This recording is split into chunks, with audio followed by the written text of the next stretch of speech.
अस्सलाम वालेकुम वरहमतुल्लाह।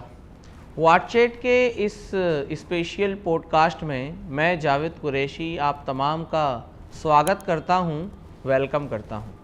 हम सब एक ऐसी दुनिया की कल्पना करते हैं जहां नशा ज़िंदगी नहीं छीनता, बल्कि हर घर, हर मोहल्ले और हर गली उम्मीदों से महकती है। लेकिन सच्चाई इससे उलट है। हमारे समाज की नसों में नशा घुल रहा है और अगर आज हमने आंखें नहीं खोली तो आने वाली पीढ़ियों तक सिर्फ सांस लेंगी, ज़िंदगी नहीं जी पाएंगी।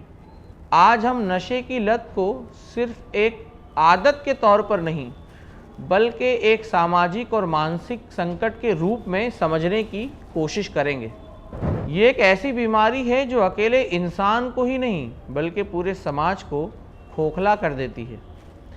2019 के राष्ट्रीय सर्वेक्षण के मुताबिक भारत में 16 करोड़ लोग शराब पीते हैं और उनमें लगभग 5.7 करोड़ लोग शराब पर पूरी तरह निर्भर हैं, यानी कि एडिक्ट हैं।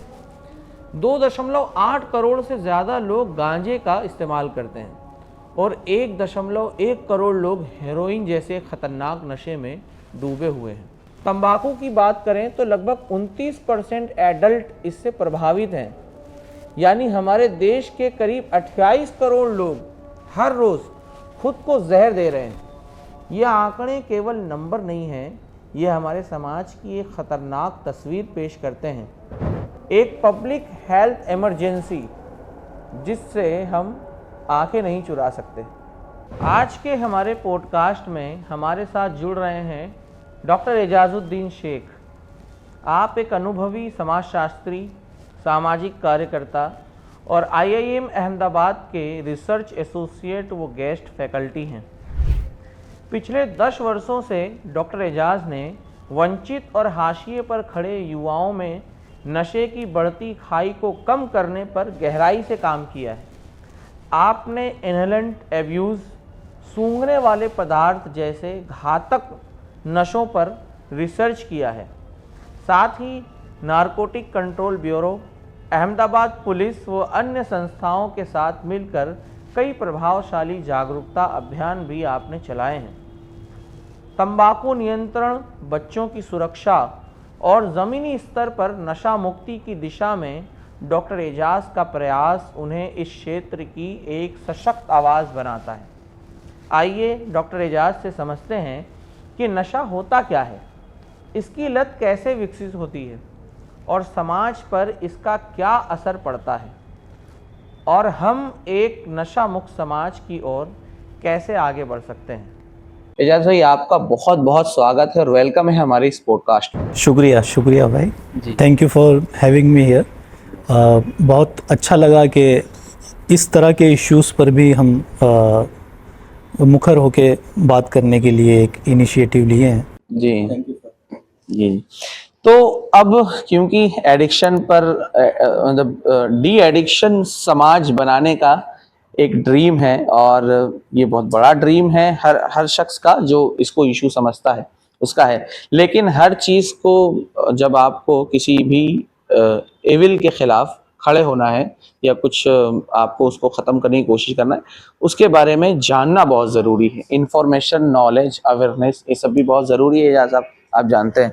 और क्योंकि आपने बड़ा काम किया है अहमदाबाद में, गुजरात में, अलग अलग जगह पर, और आप एकेडमिक लेवल से लेकर ग्राउंड लेवल तक की चीज़ों से आप जुड़े हुए हैं। इसमें अच्छी बात यह है इसमें, इसलिए आप एक बहुत ही सर्टिफाइड और ऑथेंटिक रिसोर्स है हमारे लिए, क्योंकि ना सिर्फ ये कि सिर्फ थियोरेटिकल बातें आपके ज़रिए से आएंगी, बल्कि कुछ प्रैक्टिकल एग्जाम्पल्स और आपका जो एक्सपीरियंस रहा है वो भी हमारे सामने आएगा। तो मैं शुरू यहाँ से करूँगा कि ये व्यसन एक्चुअली है क्या। हमारे यहाँ क्या व्यसन मुक्त समाज होना चाहिए, लेकिन व्यसन की एक बहुत ही लिमिटेड अंडरस्टैंडिंग है। लोग ये समझते हैं कि शराब या अल्कोहल, जिसको हम कहते हैं अल्कोहल है, और बाज़ ये तंबाकू नोशी लोग करते हैं, ड्रग, यही तक व्यसन है। आप इसको अपनी अंडरस्टैंडिंग, जो आपका एक बड़ा अच्छा स्टडी रहा है उस पर, उसके मुताबिक बताइए कि व्यसन क्या है और ये कितने प्रकार के होते हैं। देखिए, एडिक्शन के बारे में बहुत बड़ा कन्फ्यूजन है सोसाइटी में, और जो पॉपुलर जो मीडिया है या मीडियम है इंफॉर्मेशन का, जैसे फिल्में हैं और न्यूज़पेपर्स हैं और जो सोशल डिस्कोर्स है, उससे जो समझ बनती है लोगों की, वो यही बनती है कि अगर आप शराब पी रहे हैं तो वो व्यसन है जी। आप अगर ऐसे कोई पाउडर ऐसे करके सूंघ रहे हैं तो वो व्यसन है। ऐसा नहीं है। तो लार्जली देखें तो दो तरह के व्यसन है। एक व्यसन ऐसे हैं कि जो सब्सटेंस एडिक्शन हम बोलते हैं, कि कोई ऐसा सब्सटेंस हमारी बॉडी में हम लेते हैं जी, कंज्यूम करते हैं और फिर उस पर डिपेंड होने लगते हैं। एक इस तरह का व्यसन है। और दूसरा व्यसन है वो बिहेवियरल एडिक्शन हम बोलते हैं जी। वर्तन लक्षी गुजराती में बोलते हैं व्यसन। वो क्या होते हैं, तो वो कोई ऐसी इंफॉर्मेशन हम कंज्यूम करते हैं और वो इंफॉर्मेशन से हमारी बॉडी में कुछ चेंजेस आते हैं, है ना, ड्राइव होने लगते हैं। हाँ हाँ, अलग अलग तरह के केमिकल्स रिलीज होते हैं एग्जैक्ट जो दूसरे सब्सटेंस के कंजम्पशन से होते हैं। ऐसे केमिकल्स डोपामिन है या सेरोटोनिन, और फिर हम उस बिहेवियर पे डिपेंड होने लगते हैं। जैसे गैम्बलिंग है, पोर्नोग्राफी है, सोशल मीडिया अभी जो जी। तो ये दो तरह के लार्जली व्यसन देखने को मिलते हैं। एक जो सब्सटेंस कंज्यूम करने से हम डिपेंड होते हैं और एक जो हम कोई किसी तरह का बिहेवियर पे हम डिपेंड होने लगते हैं। अब ये एक लफ्ज़ इस्तेमाल होता है हमारे यहाँ, एक्चुअली व्यसन के लिए दो तीन लफ्ज़ इस्तेमाल होते हैं। एक है जिसको हम कहते हैं लत लग जाना, और एक है नशा। तो और लत को ही हम एडिक्शन भी कहते हैं। तो ये जो नशा है यानी जो शराब से और इससे होता है, और एक ये जिसकी लत और एडिक्टेड हो जाए इंसान, इन दोनों में भी कोई फर्क है क्या, और अगर है तो वो क्या डिफरेंसेस हैं? जैसे जब मैं इसके बारे में देख रहा था, तो मैं इसलिए रख दे रहा हूँ ताकि आप उसको और अच्छे से हमारे सामने पेश कर दें। वहाँ ये था कि नशा जो है वो आप खाली अपनी नीड के लिए लेते हैं, यानी वो अगर आप नहीं लेंगे, आप इसलिए लेते हैं कि आपको अच्छा लगता है, और वो टेम्पररी आपको अपने काम से डाइवर्ट कर देता है। लेकिन लत ये है कि आपकी फिजिकल और साइकोलॉजिकल डिपेंडेंसी उस पर हो जाती है। क्या यही है या इससे समथिंग अलग है? उसके बारे में थोड़ा बताइए। तीसरा वर्ड भी है जी, तीनों को एक्सप्लेन करेंगे तो अच्छा रहेगा, व्यूअर्स और डिटेल में समझ पाएंगे। वो है आदत। जी जी जी, यस। तो एक तो नशा है, एक आदत है, और एक फिर व्यसन है या लत है। तीनों को समझते हैं। नशा क्या है, तो एक हमारा नॉर्मल मेंटल स्टेट है। हमारा नॉर्मल मेंटल स्टेट है, हम विदाउट प्लेजर, विदाउट फियर, एक नॉर्मल स्टेट में हमारी नॉर्मल ज़िंदगी यहाँ चलती है। लेकिन कई बार ऐसा होता है कि हम लो फील कर रहे हैं, हमको थोड़ा डिप्रेसिव सिम्टम है या मज़ा नहीं आ रहा है ज़िंदगी में, वो नॉर्मल भी फील नहीं कर रहे हैं, और हम वो नॉर्मल फील करना चाहते हैं। तो हमको हमारे पास इंफॉर्मेशन है कि इस तरह का कोई सब्सटेंस यूज़ करने से हम वो नॉर्मल फील करेंगे।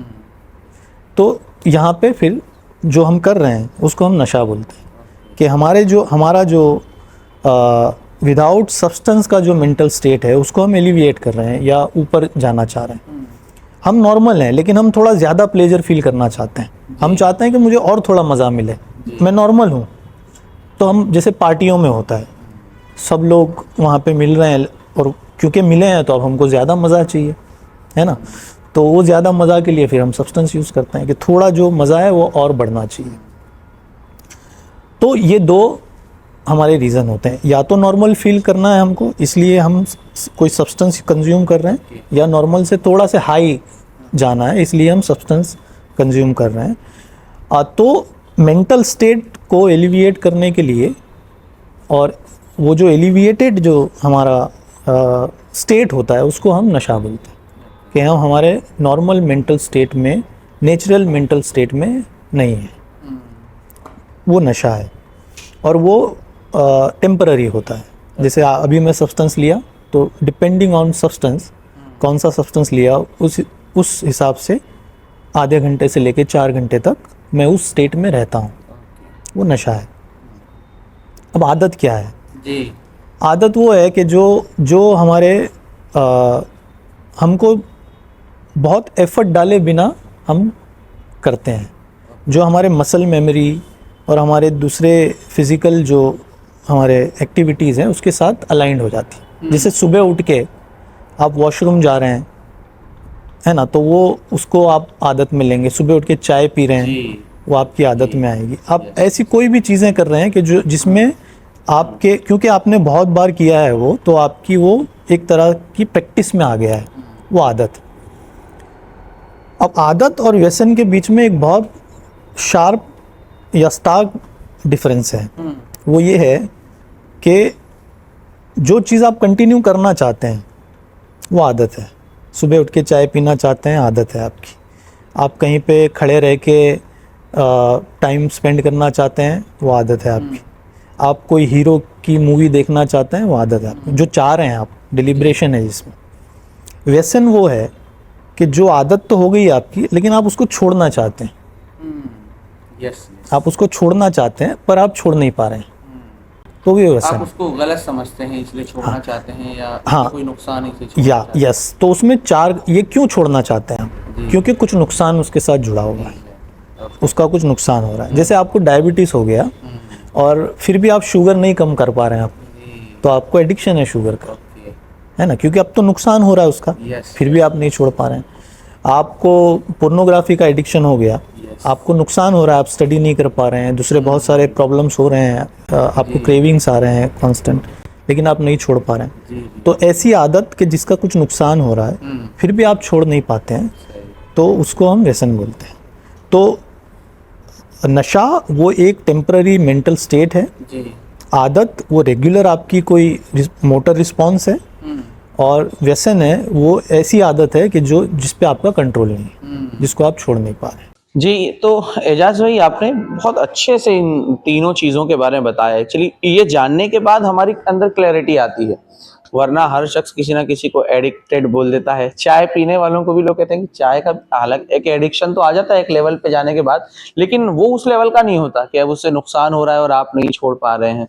तो आपने जो 3 चीज़ें बताई हैं, आदत और नशा और फिर लत, ये हमारे व्यूअर्स के लिए भी बहुत यूजफुल होगी इंशाल्लाह। अब इसी में एक आपने लफ्ज इस्तेमाल किया था, बिहेवियरल एडिक्शन। ये क्या है, इसके बारे में थोड़ा डिटेल में बताइए, ये कैसे हो जाता है हमारे यहाँ? तो जैसे सब्सटेंस का एडिक्शन होता है, कोई ड्रग जब हमारी बॉडी में जाता है तो वो हमारे ब्रेन के कोई पर्टिकुलर जो एरिया होता है वहाँ पे जाके जो ब्रेन के ऐसे मैकेनिज्म है कि केमिकल जहाँ से रिलीज़ होता है वहाँ पे वो ट्रिगर करता है। उसकी वजह से प्लेजर केमिकल्स, ऐसे केमिकल्स के जो हमको मोटिवेट करते हैं, ऐसे केमिकल्स जो हमारा पेन रिलीज़ करते हैं, रिलीव करते हैं, तो ये सारे जो केमिकल्स रिलीज़ होते हैं। सिर्फ केमिकल से ये प्रोसेस नहीं होता हमारे ब्रेन में। कई बार ऐसा होता है कि जब इंफॉर्मेशन जाती है हमारी बॉडी में, तो तब भी वो केमिकल्स रिलीज होते हैं। और जब हम बार बार वो एक्टिविटी करते हैं कि जिससे केमिकल रिलीज हो रहे हैं, इसका थोड़ा एग्जांपल भी रखिए। कोई इंफॉर्मेशन जाती है तो वो कैसे प्रोसेसिंग होकर वो होता है, इसके बारे में। तो जैसे गैमलिंग को ले लेते हैं जी। आप वीडियो गेम अगर आप खेल रहे हैं और उसमें क्योंकि वहाँ पे रिवॉर्ड और मोटिवेशन है उस खेल में, आप किसी के साथ फाइट कर रहे हैं या कुछ कर रहे हैं, तो जब आप खेलते रहते हैं तो धीरे धीरे आपका एक्साइटमेंट बढ़ते रहता है। तो जब एक्साइटमेंट बढ़ता है तो बॉडी एक इवोल्यूशन के प्रोसेस से निकली है हमारी। तो जब भी एक्साइटमेंट में होते हैं तो बॉडी का फाइट और फ्लाइट रिस्पॉन्स एक्टिवेट होता है, और उस रिस्पॉन्सेस में अलग अलग तरह के केमिकल्स बॉडी रिलीज करती है। तो ये मोटिवेशन का जो केमिकल है डोपामिन, वो रिलीज होता है। और अब फिर जब बार बार आप खेलते हैं तो बार बार वो रिलीज होता है। बार बार रिलीज होने की वजह से क्या होता है कि जो नॉर्मल आपका डोपामिन रिलीज हो रहा है वो अफेक्टेड हो जाता है, क्योंकि वो कंडीशन हो गई कि आप गेम खेल रहे हैं तभी वो रिलीज हो रहा है और ज़्यादा रिलीज हो रहा है। तो नॉर्मल सिचुएशन में बॉडी एज प्रोटेक्टिव मैकेनिज्म उसका जो रिलीज है वो थोड़ा कम कर देती है। तो नॉर्मल लाइफ में जो आपको मोटिवेशन आना चाहिए वो नहीं आता है। तो फिर आप क्या करते हैं, फिर से मोटिवेशन, क्योंकि मोटिवेशन आपकी बेसिक नीड है एक तरह की, मोटिवेशन की वजह से हमारी लाइफ सर्वाइव भी करते हैं हम और आगे बढ़ती है। तो अगर वो नहीं मिलेगा आपको, छोटी छोटी चीज़ में जो मोटिवेशन आ रहा था पहले वो नहीं आएगा, तो आप फिर गेम की तरफ जाएंगे, क्योंकि वहाँ से आपको ज़्यादा क्वांटिटी मिल रही है, तो फिर आप धीरे धीरे धीरे उस पर डिपेंड होने लगते। एक सवाल और जो इसी से जुड़ा है हमारे इस इनिशियल डिस्कशन से, कि अब ये जो कैटेगराइज किया है इसको कि आदत और फिर नशा और फिर एडिक्ट, ये 3 चीज़ों में कैटेगराइज किया है। अब मतलब कई लोग ये कहते हैं कि खासकर ये जो सब्सटेंस हैं, जो चीज़ सब्सटेंस, शराब है और नशे पैदा करें कोई भी चीज़, इवन ड्रग्स है, ये सब चीज़ें भी, कोकीन है, इसको कोई थोड़ा सा ले तो चल जाएगा क्योंकि वो एडिक्ट नहीं है, बल्कि वो लेता है उसको एनर्जी मिलती है, but he is not addict, ये भी कहा जाता है। तो क्या ये बात सही है कि अपने आप को इंसान वो लेने के बाद इतना काबू में रख सकता है कि फिर वो एडिक्शन की तरफ ना जाए, वो नशे तक ही रहेगा और अपनी ज़रूरत के तहत ही वो चीज़ें लेगा? यानी अब जैसे वो एक इंसान दूध पिएगा तो वो तो डेली आधा गिलास या 1 गिलास ही दूध पिएगा, लेकिन क्या ये भी मुमकिन है कि वो शराब पिएगा तो वो आधे गिलास या 1 गिलास पर ही रहेगा, या कल को वो 2 और 3 और 4 बोतल भी जाएगा? इसके बारे में थोड़ा देखिए, इसमें ये बहुत अच्छा सवाल है और इसका जो जवाब है वो बहुत डिटेल में समझना ज़रूरी है और साइंटिफिक तरीके से समझना ज़रूरी है, क्योंकि इस तरह के इश्यूज से हमारे इमोशंस भी जुड़े हुए हैं जी। और तो कई बार हम इमोशनली उसको समझना चाहते हैं, इस तरह के सवालों के साथ हमारे मॉरल्स भी जुड़े हुए हैं जी। तो हम कभी कभी मॉरलिटी के लेंस से भी उसको समझना चाहते हैं जी। मुझे लगता है कि जो साइंटिफिक एडवांसमेंट हुआ है सफिशिएंट हुआ है, इसलिए साइंटिफिक तरीके से भी समझना बहुत ज़रूरी है। अब क्या सारे नशा करने वाले वो एडिक्ट होते हैं? ये सवाल इम्पोर्टेंट है बहुत। तो नहीं होते हैं। हमारे पास जो अभी तक के रिसर्च हैं उसके हिसाब से जो ड्रग्स लेते हैं वो 87% लोग एडिक्ट नहीं होते हैं, सिर्फ 13% के करीब। इंडिया का जो रिसर्च है उसमें सिर्फ 13% लोग एडिक्ट होते हैं। जो लोग शराब पीते हैं वो 27% लोग डिपेंड होते हैं, 73% लोग डिपेंड नहीं होते हैं, वो ओकेशनल यूज़र्स होते हैं। और जो टोबैको ले रहे हैं वो करीब 50% लोग एडिक्ट होते हैं, 50% ओकेशनल यूज़ करते हैं या छोड़ देते हैं कभी। इससे ये दो हमारे जो कन्वेंशनल अंडरस्टैंडिंग है उसको चैलेंज मिलता है। एक ये कि सारे नशा करने वाले एडिक्ट होंगे, या दूसरा कि ड्रग ज़्यादा एडिक्टिव है। पर जो डेटा है वो तो बोलता है कि टोबैको ज़्यादा एडिक्टिव है। तो जो सब्सटेंस का, अब इसको थोड़ा ब्रेक डाउन करते हैं और समझते हैं ठीक से। इससे ये भी मैसेज नहीं जाना चाहिए कि ले सकते हैं। देखिए, टोबैको का सोशल एक्सेप्टेंस है सोसाइटी में। डेटा अगर आप देखेंगे तो तंबाकू से होने वाले जो डेथ्स हैं वो सबसे ज़्यादा है, ग्लोबली भी और नेशनली भी। करीब 13.5 लाख लोग और ग्लोबली 80 लाख लोग हर साल तंबाकू से होने वाले कैंसर की वजह से जल्दी मर जाए। प्री मैच्योर डेथ बोलते हैं जिसको, कि अभी और 10-15 साल जी सकते थे पर प्री मैच्योर उनका डेथ हो गया। दूसरा के जो स्मोकिंग है टोबैको से रिलेटेड, उससे भी वो मरने वालों में 28% ऐसे होते हैं जो बेचारे खुद कंज्यूम नहीं करते हैं। वो पैसिव स्मोकिंग की वजह से उनको कैंसर हो जाते हैं, लंग कैंसर या रेस्पिरेटरी रिलेटेड कोई भी इश्यू होता है। तो ये जो इनडायरेक्ट भी उससे जो नुकसान है वो भी ड्रग से ज़्यादा है उसमें जी। तो पर वो सोशली एक्सेप्टेड है, तो उसका उस तरह से कभी हम उसको उस तरह से डिस्कशन में नहीं लाते। हाँ, उसको हम नॉर्मल समझते हैं, जबकि उससे नुकसान बहुत ज़्यादा है। लेकिन इसका मतलब ये नहीं है कि ड्रग का नुकसान नहीं है। हाँ, रिलेटिवली अगर देखेंगे कि ड्रग जितने लोग ले रहे हैं और उनमें जो प्रपोर्शन है वो मोर और लेस टोबैको तक आ जाता है। सारे सब्सटेंसेस का मोर और लेस वहीं पे आता है। डिपेंड मतलब सिर्फ डिफरेंस यही है कि कितने लोग कंज्यूम कर रहे हैं, उसके हिसाब से हमारे पास नंबर आते हैं डेथ के। अब प्रॉब्लम ये है कि जो एडोलेसेंट्स हैं, मतलब 17 साल तक की एज के जो लोग हैं, तो 10 से 17 साल का जो पीरियड है एडोलेसेंस, उसमें हमारे ब्रेन के जो इमोशनल सर्किट्स हैं वो डेवलप होती है। ऐसे ब्रेन के उसको डेवलपमेंटल पीरियड माना जाता है ब्रेन के कॉन्टेक्स्ट में, कि जब हमारे स्ट्रेस कंट्रोल की सर्किट डेवलप हो रही है, जब हमारे इम्पल्स कंट्रोल की सर्किट, उस टाइम में बच्चा देखिए आप कितना चिड़चिड़ा रहता है, क्योंकि उस टाइम पे उसके ब्रेन का डेवलपमेंट चल रहा है और बहुत क्रूशियल जो ब्रेन के पार्ट्स हैं वो डेवलप हो रहे हैं। ये वही पार्ट हैं जो एडिक्शन में इन्वॉल्व रहते हैं, वही पार्ट ये डेवलप होते रहते हैं। अगर उस वक्त वो किसी भी तरह का सब्सटेंस लेते हैं तो लॉन्ग टर्म उसके कॉन्सिक्वेंसेस होते हैं। और ये जो पॉपुलेशन है जो एडिक्शन विक्टिम्स हैं, जिनको एडिक्शन हुए हैं सब्सटेंसेस के, उनका भी अगर हम स्टडी करते हैं तो लार्जली उनका जो इनिशिएशन है, शुरुआत है, वो इसी एज में होती है। तो इस एज को क्रूशियल माना जाता है एडिक्शन के लिए एज एन आउटकम।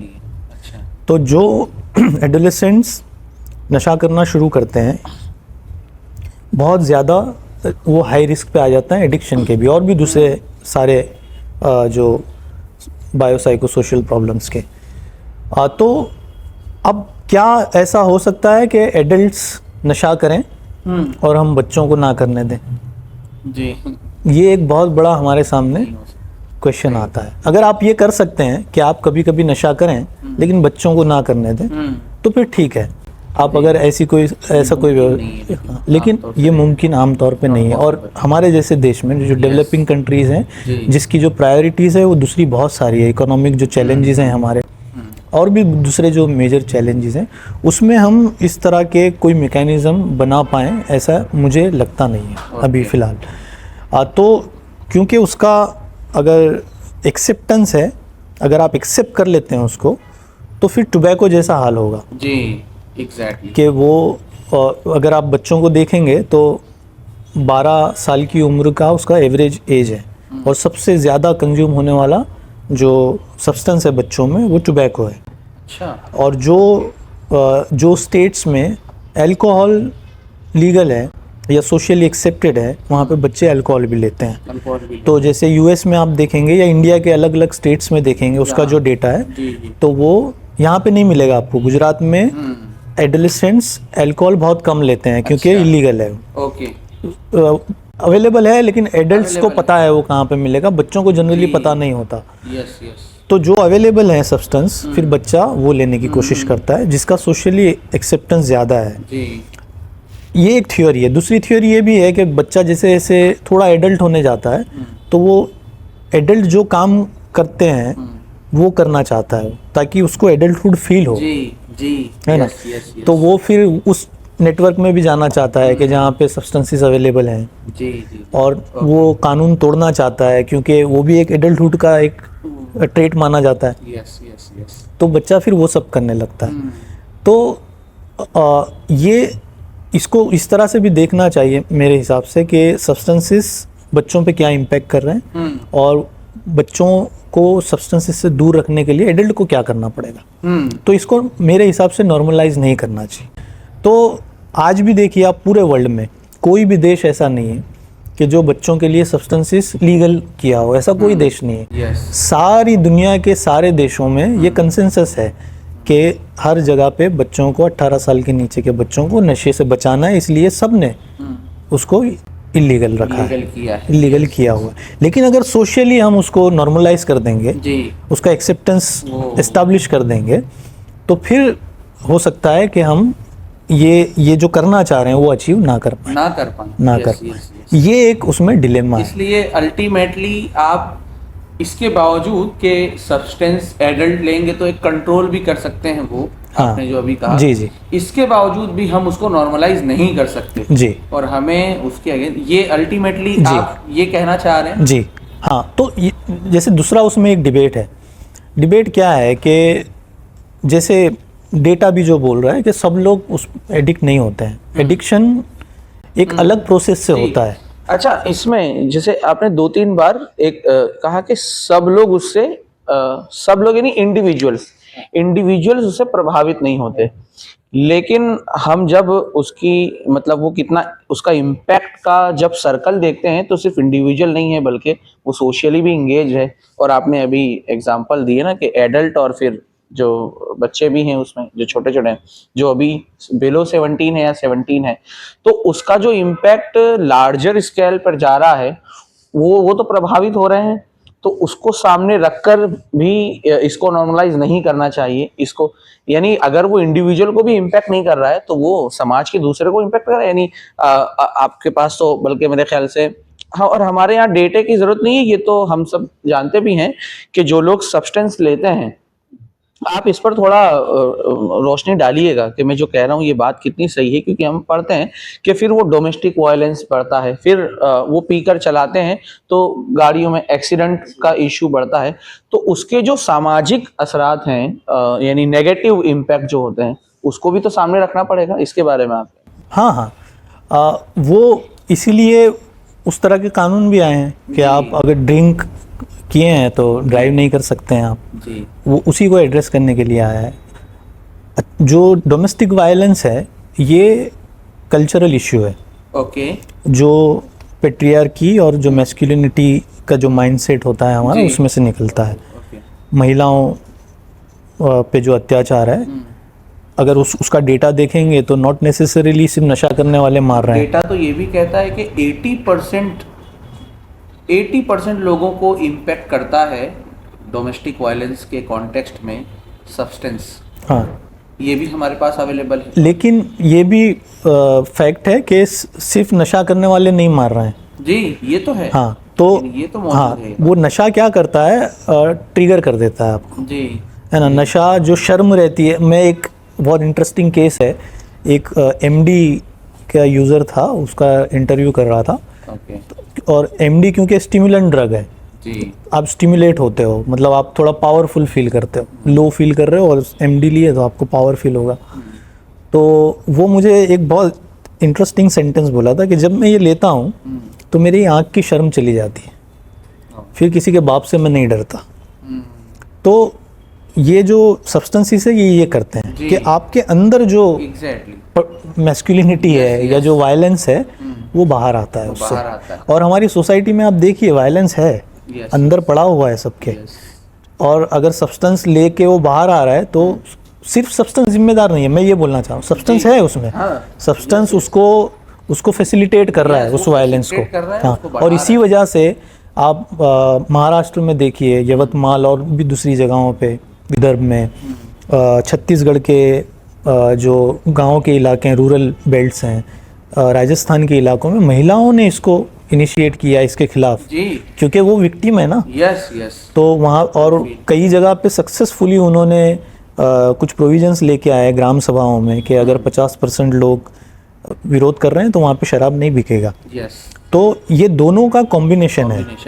हाँ, सब्सटेंस और वो। तो जो आप बोल रहे हैं मैं उसको बिल्कुल एक्सेप्ट कर रहा हूँ। अब इसमें एजाज भाई एक चीज और कि इनहेलेंट अब्यूज एक बहुत इंपॉर्टेंट चीज है जो डिनाई होती है। मतलब कि आपने अपने एक जनरल में आर्टिकल में लिखा भी है कि जो ग्लोबल और लोकल पॉलिसीज हैं उसमें तो इनहेलेंट अब्यूज को बहुत ज्यादा फोकस ही नहीं किया गया है। आपने उसमें लिखा है कि policies focus on narcotics and alcohol but ignore inhalant which are easily accessible and abused by children। ये आपके जर्नल और रिसर्च आर्टिकल जो आपने लिखे हैं उसमें ये मौजूद है।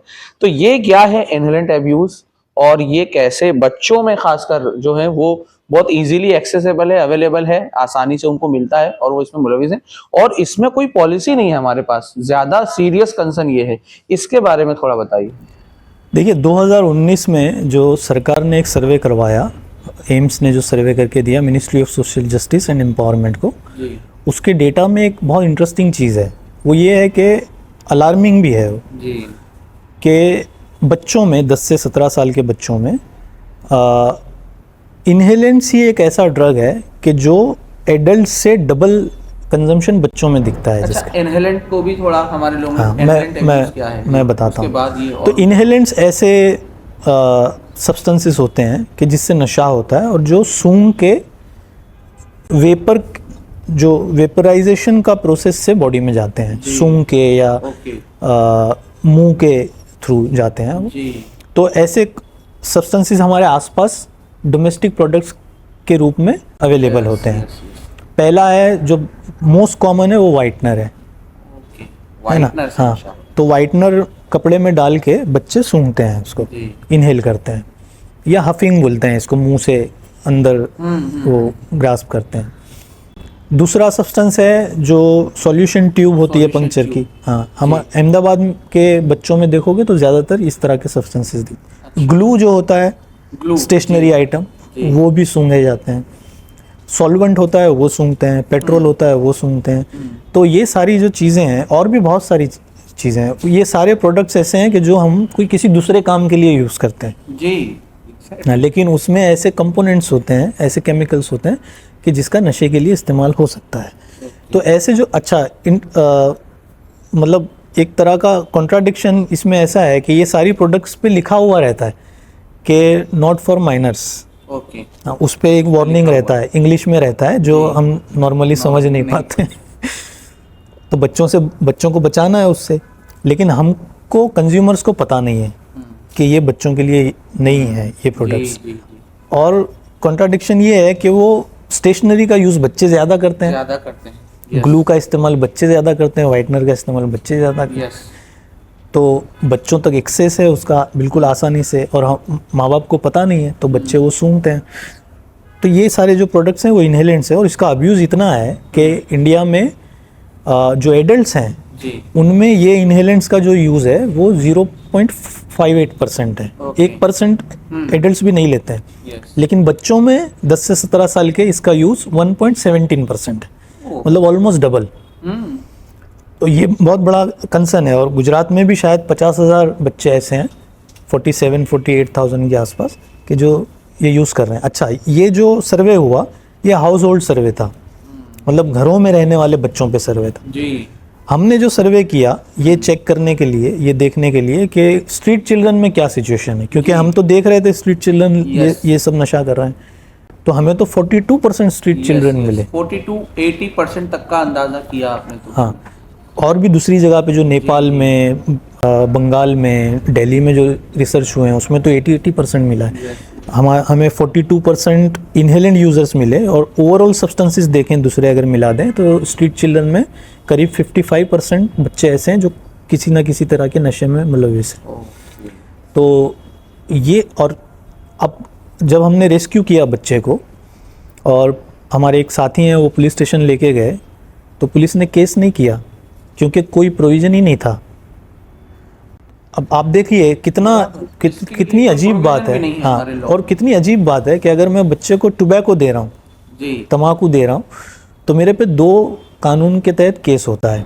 एक तो कोटपा के तहत है ना, बच्चे को 18 साल के नीचे के बच्चे को उसमें देना, सेक्शन 6A कोटपा के। और दूसरा एक्ट और है जुवेनाइल जस्टिस एक्ट, उसमें 78 की कलम के अगर बच्चे को 77 कि अगर किसी भी बच्चे को मैं तम्बाकू, दारू या नारकोटिक्स का कोई सब्सटेंस दे रहा हूँ तो उसमें भी मेरे पे केस होगा। लेकिन इनहेलेंट्स अगर मैं दे रहा हूँ बच्चों को, जो बहुत दिए जा रहे हैं, उसमें कोई प्रोविज़न ही नहीं है। और ये सिर्फ इंडिया का फिनोमेना नहीं है, पूरा ग्लोबली जो UNCRC है और जो SDG है उसमें उसका, क्योंकि रिकग्निशन नहीं मिला है वहाँ पे उसको, इसीलिए हमें लिखना पड़ा था ये पेपर। कुछ देश हैं जैसे ब्रिटेन में, उन्होंने ये प्रोविज़न डाला है अपने लोकल एक्ट में कि अगर सूंघने वाला कोई भी पदार्थ भी दिया जाएगा, पर उन्होंने भी डिस्क्रिशन फिर कोर्ट को दे दिया है कि कोर्ट को अगर लगेगा कि नशा करने के पर्पस से ही दिया है तो फिर सज़ा मिलेगी। और तो ये प्रॉब्लम है, उसका एक्नॉलेजमेंट नहीं है, रिकॉग्नाइज नहीं किया है सोसाइटी ने अभी तक कि ये इतनी बड़ी प्रॉब्लम है। सोसाइटी ने भी नहीं किया इसको। हाँ, यानी हमारी पॉलिसी मेकर्स ने तो नहीं किया रिकॉग्नाइज, तो सोसाइटी में भी इसको लेकर बहुत। मैं बोल रहा हूँ ना कि ये सारे सब्सटेंसेस हम यूज कर रहे हैं, यूज भी कर रहे हैं, बच्चों को नहीं बचाते हैं। जी, इसका मतलब हमें पता नहीं, हमने रिकॉग्नाइज ही नहीं किया है कि इससे बचाना है बच्चों। एक सवाल असल में इसमें ये है कि ये बच्चे, वो तो अभी मैच्योर हुए भी नहीं है, मतलब वो इस तरफ पहुंच कैसे जाते हैं, ये चीजें ईजाद कैसे हो जाती हैं? इन चीजों को कोई ऊपर से ला रहा है कि भाई ये सूंघो, या ये उसके फिर नेचर का हिस्सा है कि वो ऐसी चीजों को ढूंढ ही लेता है कि जिससे उसको नशा करना है?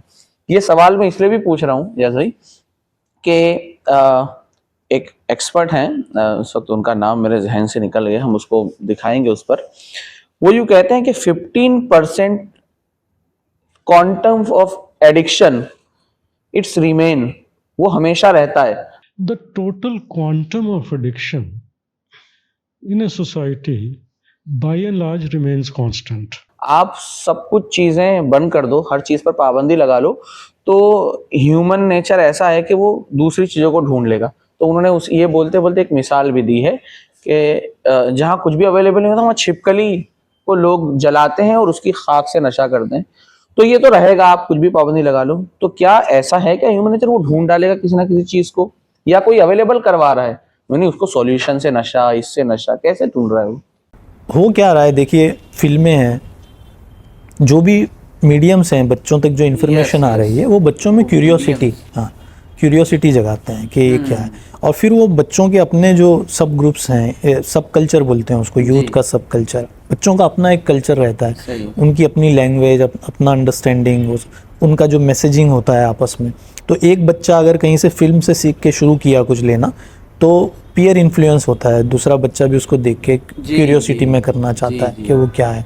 और क्योंकि उस वक्त उस इतना हार्मोनल चेंजेस हैं उसके ब्रेन में, इतना वो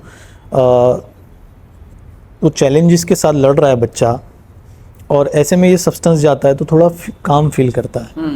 तो उसको अच्छा लगता है बच्चे को। जो मैंने बोला कि डेवलपमेंटल पीरियड होता है, तो ब्रेन में बहुत सारे चेंजेस होते रहते हैं, तो फिर उसको अच्छा लगता है तो वो कंटिन्यू भी करते हैं बच्चे। तो ये सब चीज़ें, ये सब है। और एडवर्टाइजमेंट आप देखिए, ये जो टोबैको इंडस्ट्री है, इसकी तो पुरानी स्ट्रेटजी है, इनको लॉन्ग टर्म कस्टमर चाहिए होता है, तो बच्चों को टारगेट करते हैं। हम स्कूल में काम कर रहे थे यहीं पे जुहापुरा के एक स्कूल में, तो वहाँ पे मैंने बच्चों से पूछा कि जब मैं टोबैको बोलता हूँ तो आपके दिमाग में, माइंड में क्या इमेज बनता है? तो लार्जली बच्चे विमल बोल रहे हैं। फिर मैं बोला कि विमल जब मैं बोलूँगा तो फिर क्या इमेज बनता है? तो बोले वो बोर्ड लगे हुए हैं जी, वो बसों पे है। तो एडवर्टाइजमेंट ये इम्पैक्ट करती है, बच्चों के दिमाग में इमेजेस क्रिएट होते हैं, और फिर उससे क्यूरियोसिटी आती है बच्चों। और क्यूरियोसिटी के बाद अगर एक्सेसिबिलिटी है, उसका एक्सेप्टेंस है, सोशल एक्सेप्टेंस है, बच्चों को नॉन थ्रेटनिंग वे में अगर वो मिल जाता है तो फिर बच्चे वो करते हैं। यस यस यस, ये बहुत इम्पोर्टेंट चीज़ें हैं, आपने बहुत डिटेल में इनके बारे में रखी कि ये जो हमारे आसपास का माहौल है, एनवायरनमेंट है, एक्चुअली वो बच्चों को डिस्टर्ब कर रहा है। इसमें मतलब हम सारी चीज़ें, जिम्मेदार हम हैं, बच्चे नहीं हैं। बच्चों को तो एनवायरनमेंट, हमारा कल्चर और हमारे वो मीडियम प्रोवाइड कर रहे हैं, जो मीडियम मौजूद हैं। बहुत इंपॉर्टेंट चीज़ आपने इस मामले में रखी है। एजाज साहब, इसमें एक चीज़ मुझे ये भी जाननी थी कि हमारे यहाँ सबसे ज़्यादा कौन कौन से व्यसन जो हैं वो सबसे ज़्यादा देखने को मिलते हैं हमारे समाज में? यानी ये इनहेरेंट अब्यूज बहुत ज़्यादा है, या अल्कोहल बहुत ज़्यादा है, ड्रग्स, इसका प्रमाण क्या है? ये जब गुजरात में भी और ऑल ओवर इंडिया में भी क्या सिचुएशन, इसके बारे में थोड़ा बताइए। देखिए, एक तो रीजन वाइज अलग अलग तरह के सब्सटेंसेस लिए जाते हैं। जैसे गुजरात पर्टिकुलर अगर देखें हम, तो गुजरात में टोबैको तो है ही, 41.1% NFHS का जो डेटा है, करीब 41% लोग तंबाकू, पुरुष 41% खाते हैं, और महिलाओं को भी मिला दें अगर तो 25 to 28%। अच्छा, 25 तक महिलाएं भी आ रही? नहीं, महिलाएं, मैं बोल रहा हूँ कि महिलाओं का भी डेटा उसमें जोड़ लेते हैं। तो ओवरऑल डेटा जो है वो 25 to 28% लोग गुजरात में टोबैको यूजर्स हैं। अब अल्कोहल का क्या प्रॉब्लम है, जैसे जैसे एजुकेशन बढ़ रहा है, स्टिग्मा भी बढ़ रहा है। तो कितना रिपोर्टिंग सही हो रहा है, नहीं हो रहा है, वो अभी उसमें नहीं जाते हैं, मेथोडोलॉजी के बहुत प्रॉब्लम है उसमें। लेकिन अगर गवर्नमेंट का डेटा देखें तो 2 डेटा पॉइंट है हमारे पास। एक NFHS का डेटा देखें तो 5.8% गुजरात में लोग शराब पी रहे हैं। और अगर ये जो एम्स ने जो सर्वे किया उसका डेटा देखें तो करीब 7.1% जितने लोग शराब पी रहे हैं। दोनों का डेटा में लगभग 1 से 1.5% का फ़र्क है। हाँ, ड्रग का डेटा हमारे पास अवेलेबल वैसे नहीं है जैसे NFHS का या दूसरे जो गवर्नमेंट का डेटा है। हाँ, तो लास्ट वाला जो डेटा है वो 2019 का है हमारे पास। 2019 वाले रिपोर्ट के हिसाब से गुजरात में सबसे ज़्यादा जो ड्रग कंज्यूम हो रहा है वो है सीडेटिव ड्रग्स। सीडेटिव्स क्या होते हैं? तो जो फार्मास्यूटिकल ड्रग्स हैं जैसे कफ सिरप है, जी बेंजोडाइजेपाइंस है, जी, है ना। अच्छा, अब ड्रग की जब हम बात करते हैं तो हमको पाउडर लेने तो वाला powder ही समझ में आता है। समझ में आता है ये सब। लेकिन ये जो फार्मास्यूटिकल ड्रग है इसका भी जो रिकॉग्निशन है या एक्नॉलेजमेंट है ये कम है। तो वो रिपोर्ट के हिसाब से गुजरात में सिडेटिव यूजर्स हम 5वें नंबर पे आते हैं पूरे भारत में, गुजरात। ओके, फिर उसके बाद ओपियोइड्स हैं। ओपियोइड्स क्या होते हैं, तो ओपियम बेस्ड जो हेरोइन है, ट्रामाडोल करके एक फार्मास्यूटिकल ओपियोइड होता है, और उसमें भी हम जो उसके एडिक्ट हैं ओपियोइड के, उसमें गुजरात का नंबर 8वां नंबर आता है पूरे भारत में। बहुत ज़्यादा यहाँ पे ओपियोइड एडिक्ट्स हैं। तो ये 2 बड़े ड्रग हैं। अब आप अहमदाबाद में देखेंगे, अगर ये तो गुजरात का डेटा हो गया, अहमदाबाद में देखेंगे, सूरत में देखेंगे तो एमडी ऐड हो जाएगा उसमें, हाँ, है ना। गांजा तो बहुत कॉमन है कैंपसिस में। यस, तो इसीलिए मुझे थोड़ा सा ये कन्फ्यूजन रहता है कि डेटा को हम कैसे देखें, यस यस, ग्लोबल लेवल पे देखें, नेशनल लेवल पे देखें, कि जहाँ पे हम एक्चुअल में काम कर सकते हैं सही है, वहाँ पे देखना चाहिए। और वहाँ का डेटा अवेलेबल नहीं मिलता है। जैसे हाँ, हम हमारे ऑब्जर्वेशन से समझ सकते हैं कि भाई हमारे आसपास के कुछ इलाकों में सर्टेन तरीके का ड्रग चल रहा है, लेकिन पॉलिसी में या जो गवर्नमेंट का जो डेटा है उसमें वो ड्रग दिखता नहीं है, वो पर्टिकुलर कोई ड्रग होता है। जी जी, तो फिर इसलिए थोड़ा ये कन्फ्यूजन रहता है। बट हाँ, डेटा अगर देखते हैं तो ओपियोइड्स हैं, सिडेटिव्स हैं और स्टिमुलेंट्स हैं, कुछ तरह के, इस तरह के जी ड्रग्स। जी। इधर तो बहुत गुजरात का एक नक्शा ही आपने सामने रख दिया असल में, और वो सीरियस मसला है। टॉप 5 में भी एक जगह हम हैं, और फिर टॉप लिस्ट निकालें तो उसमें भी हैं, जो कि दूसरी चीज़ों में हमें टॉप होना चाहिए एक्चुअली। लेकिन बहरहाल अब ये एक रियलिटी है और जिससे हम सब फाइट कर रहे हैं। बट एक चीज़ ये कि अब अल्कोहल हमारे यहाँ बैन है, मतलब अब जितना बैन है उतना उसकी अवेलेबिलिटी उतनी ज़्यादा नज़र भी आ जाती है। जगह जगह बड़ी आसानी से लोग उस तरफ पहुंच जाते हैं जिनको पीना है, पहुंच जाते हैं। तो स्पेसिफिक में अब अल्कोहल की बात करूँगी, एडिक्शन फिर एक बहुत लार्जर सब्जेक्ट भी हो जाता है। लेकिन अब ये शराब जब लोगों ने यहाँ कमिट किया है और इसके लिए बड़े आंदोलन करके इसको बैन करवाया है, और अभी तक अल्हम्दुलिल्लाह यहाँ बैन है, जो कि एक अच्छी बात है। उसके बावजूद ये इसकी समस्या का मैं बताइए कि कैसे ये अवेलेबल हो रहा है। एक तो ये कि आप इस फील्ड में गए तो आपने देखा भी होगा, और इसकी गंभीरता कितनी है। कई लोग कहते हैं अवेलेबल है तो ठीक है, क्या इशू है, जिन लोगों को चाहिए वो तो वहाँ पहुंचेंगे। तो उसके क्या इम्पैक्ट, नेगेटिव इम्पैक्ट समाज में पड़ रहे हैं? देखिए, मैं भी कोई पर्टिकुलर कंक्लूजन तक नहीं पहुंच पाया हूँ अच्छा, इन टर्म्स ऑफ पॉलिसी, जी, क्योंकि डेटा देखते हैं अगर 2004-05 का जो NFHS का डेटा है उसमें 16% से ज़्यादा लोग अल्कोहल कंज्यूम कर रहे हैं, लीकर कंज्यूम कर रहे हैं गुजरात में। लेटेस्ट जो NFHS का डेटा देखें तो उसमें 5.8% है। तो इसका मतलब कि करीब करीब 11%, 11 नहीं, हाँ 10% के आसपास हमने कम किया पिछले 10-15 साल में। इसको गवर्नमेंट अचीवमेंट की तरह मानती है। अच्छा, कि ये हाँ, क्योंकि प्रोहिबिशन है तो हम इतना कम कर पाए। 10% बहुत बड़ा अचीवमेंट माना जाएगा ये, अगर 10-15 साल में इतना कम किए हैं। तो जब डेटा को देखते हैं तो ये दिखता है, लेकिन ग्राउंड पे जब देखते हैं हम, जी जी, तो मैं जहाँ जहाँ रहा हूँ अहमदाबाद में या जहाँ जहाँ मैंने काम किया है, वहाँ लोगों से पूछा है, मैंने मेरे अपने ऑब्जर्वेशंस भी रहे हैं, मैंने एक भी अड्डा कम होते हुए नहीं देखा जी दारू का। जी, जहाँ जहाँ दारू मिल रहा है वहाँ पे मिल ही रहा है। यस, एक ये बात है। दूसरा कि हर साल गुजरात पुलिस 2 लाख के करीब केस करती है अच्छा, प्रोहिबिशन में। 2 लाख 2 लाख के करीब, मतलब पूरे इंडिया के जो प्रोहिबिशन के केसेस होते हैं उसमें 40% गुजरात में होते हैं। उसकी वजह से बहुत ज़्यादा बर्डन भी है जो पूरा जो क्रिमिनल जस्टिस सिस्टम है उस पर। तो अगर कम हो गया ये 10% या 11%, तो केसेस क्यों कम नहीं हो रहे हैं, जी, बिक्री क्यों कम नहीं हो रही है? वो तो नंबर बहुत कंसिस्टेंट है। तो ये क्वेश्चन फिर खड़ा करता है। तो मैं कंफ्यूज हो जाता हूँ कि ग्राउंड रियलिटीज़ कुछ अलग है। अच्छा, दूसरा एक और थियोरी इसमें हो सकती है, वो ये भी है कि शायद पर कैपिटा कंजम्पशन बढ़ा हो। अच्छा, मतलब ओकेशनल यूज़र या कभी कभी नशा करने दारू पीने वाले कम हो गए हों, लेकिन जो दारू पी रहे हैं वो ज़्यादा पी रहे हों। ये भी एक हो सकता है, ओके, क्योंकि व्यसन हमको ज़्यादा दिखता है पिछले 15-20 साल में। जी, एडिक्शन तो बड़ा है, वो दिखता है। हो सकता है कि यूज़र्स कम हुए हों, क्योंकि डेटा को भी हम डिनाई नहीं कर सकते हैं। तो इसीलिए कोई कंक्लूजन पे पहुंचना कि ये पॉलिसी कितनी सक्सेसफुल रही है या नहीं, वो नहीं पहुंच सकते हैं। तो एडिक्शन की जो अंडरस्टैंडिंग बनती है वो ये बनती है, ये सारे substances, tobacco, alcohol, drugs, specially alcohol और ड्रग्स, इसके जो इससे जो रिलेशन बनाते हैं हम, वो ऐसे लोग बनाते हैं कि जो इंसान से रिलेशन जिनके ख़राब हो गए, ओके, लूज़ कर दिए जिन। दो बड़े लार्जर कॉन्टेक्स्ट में ग्लोबली दो बड़े रीज़न माने जाते हैं।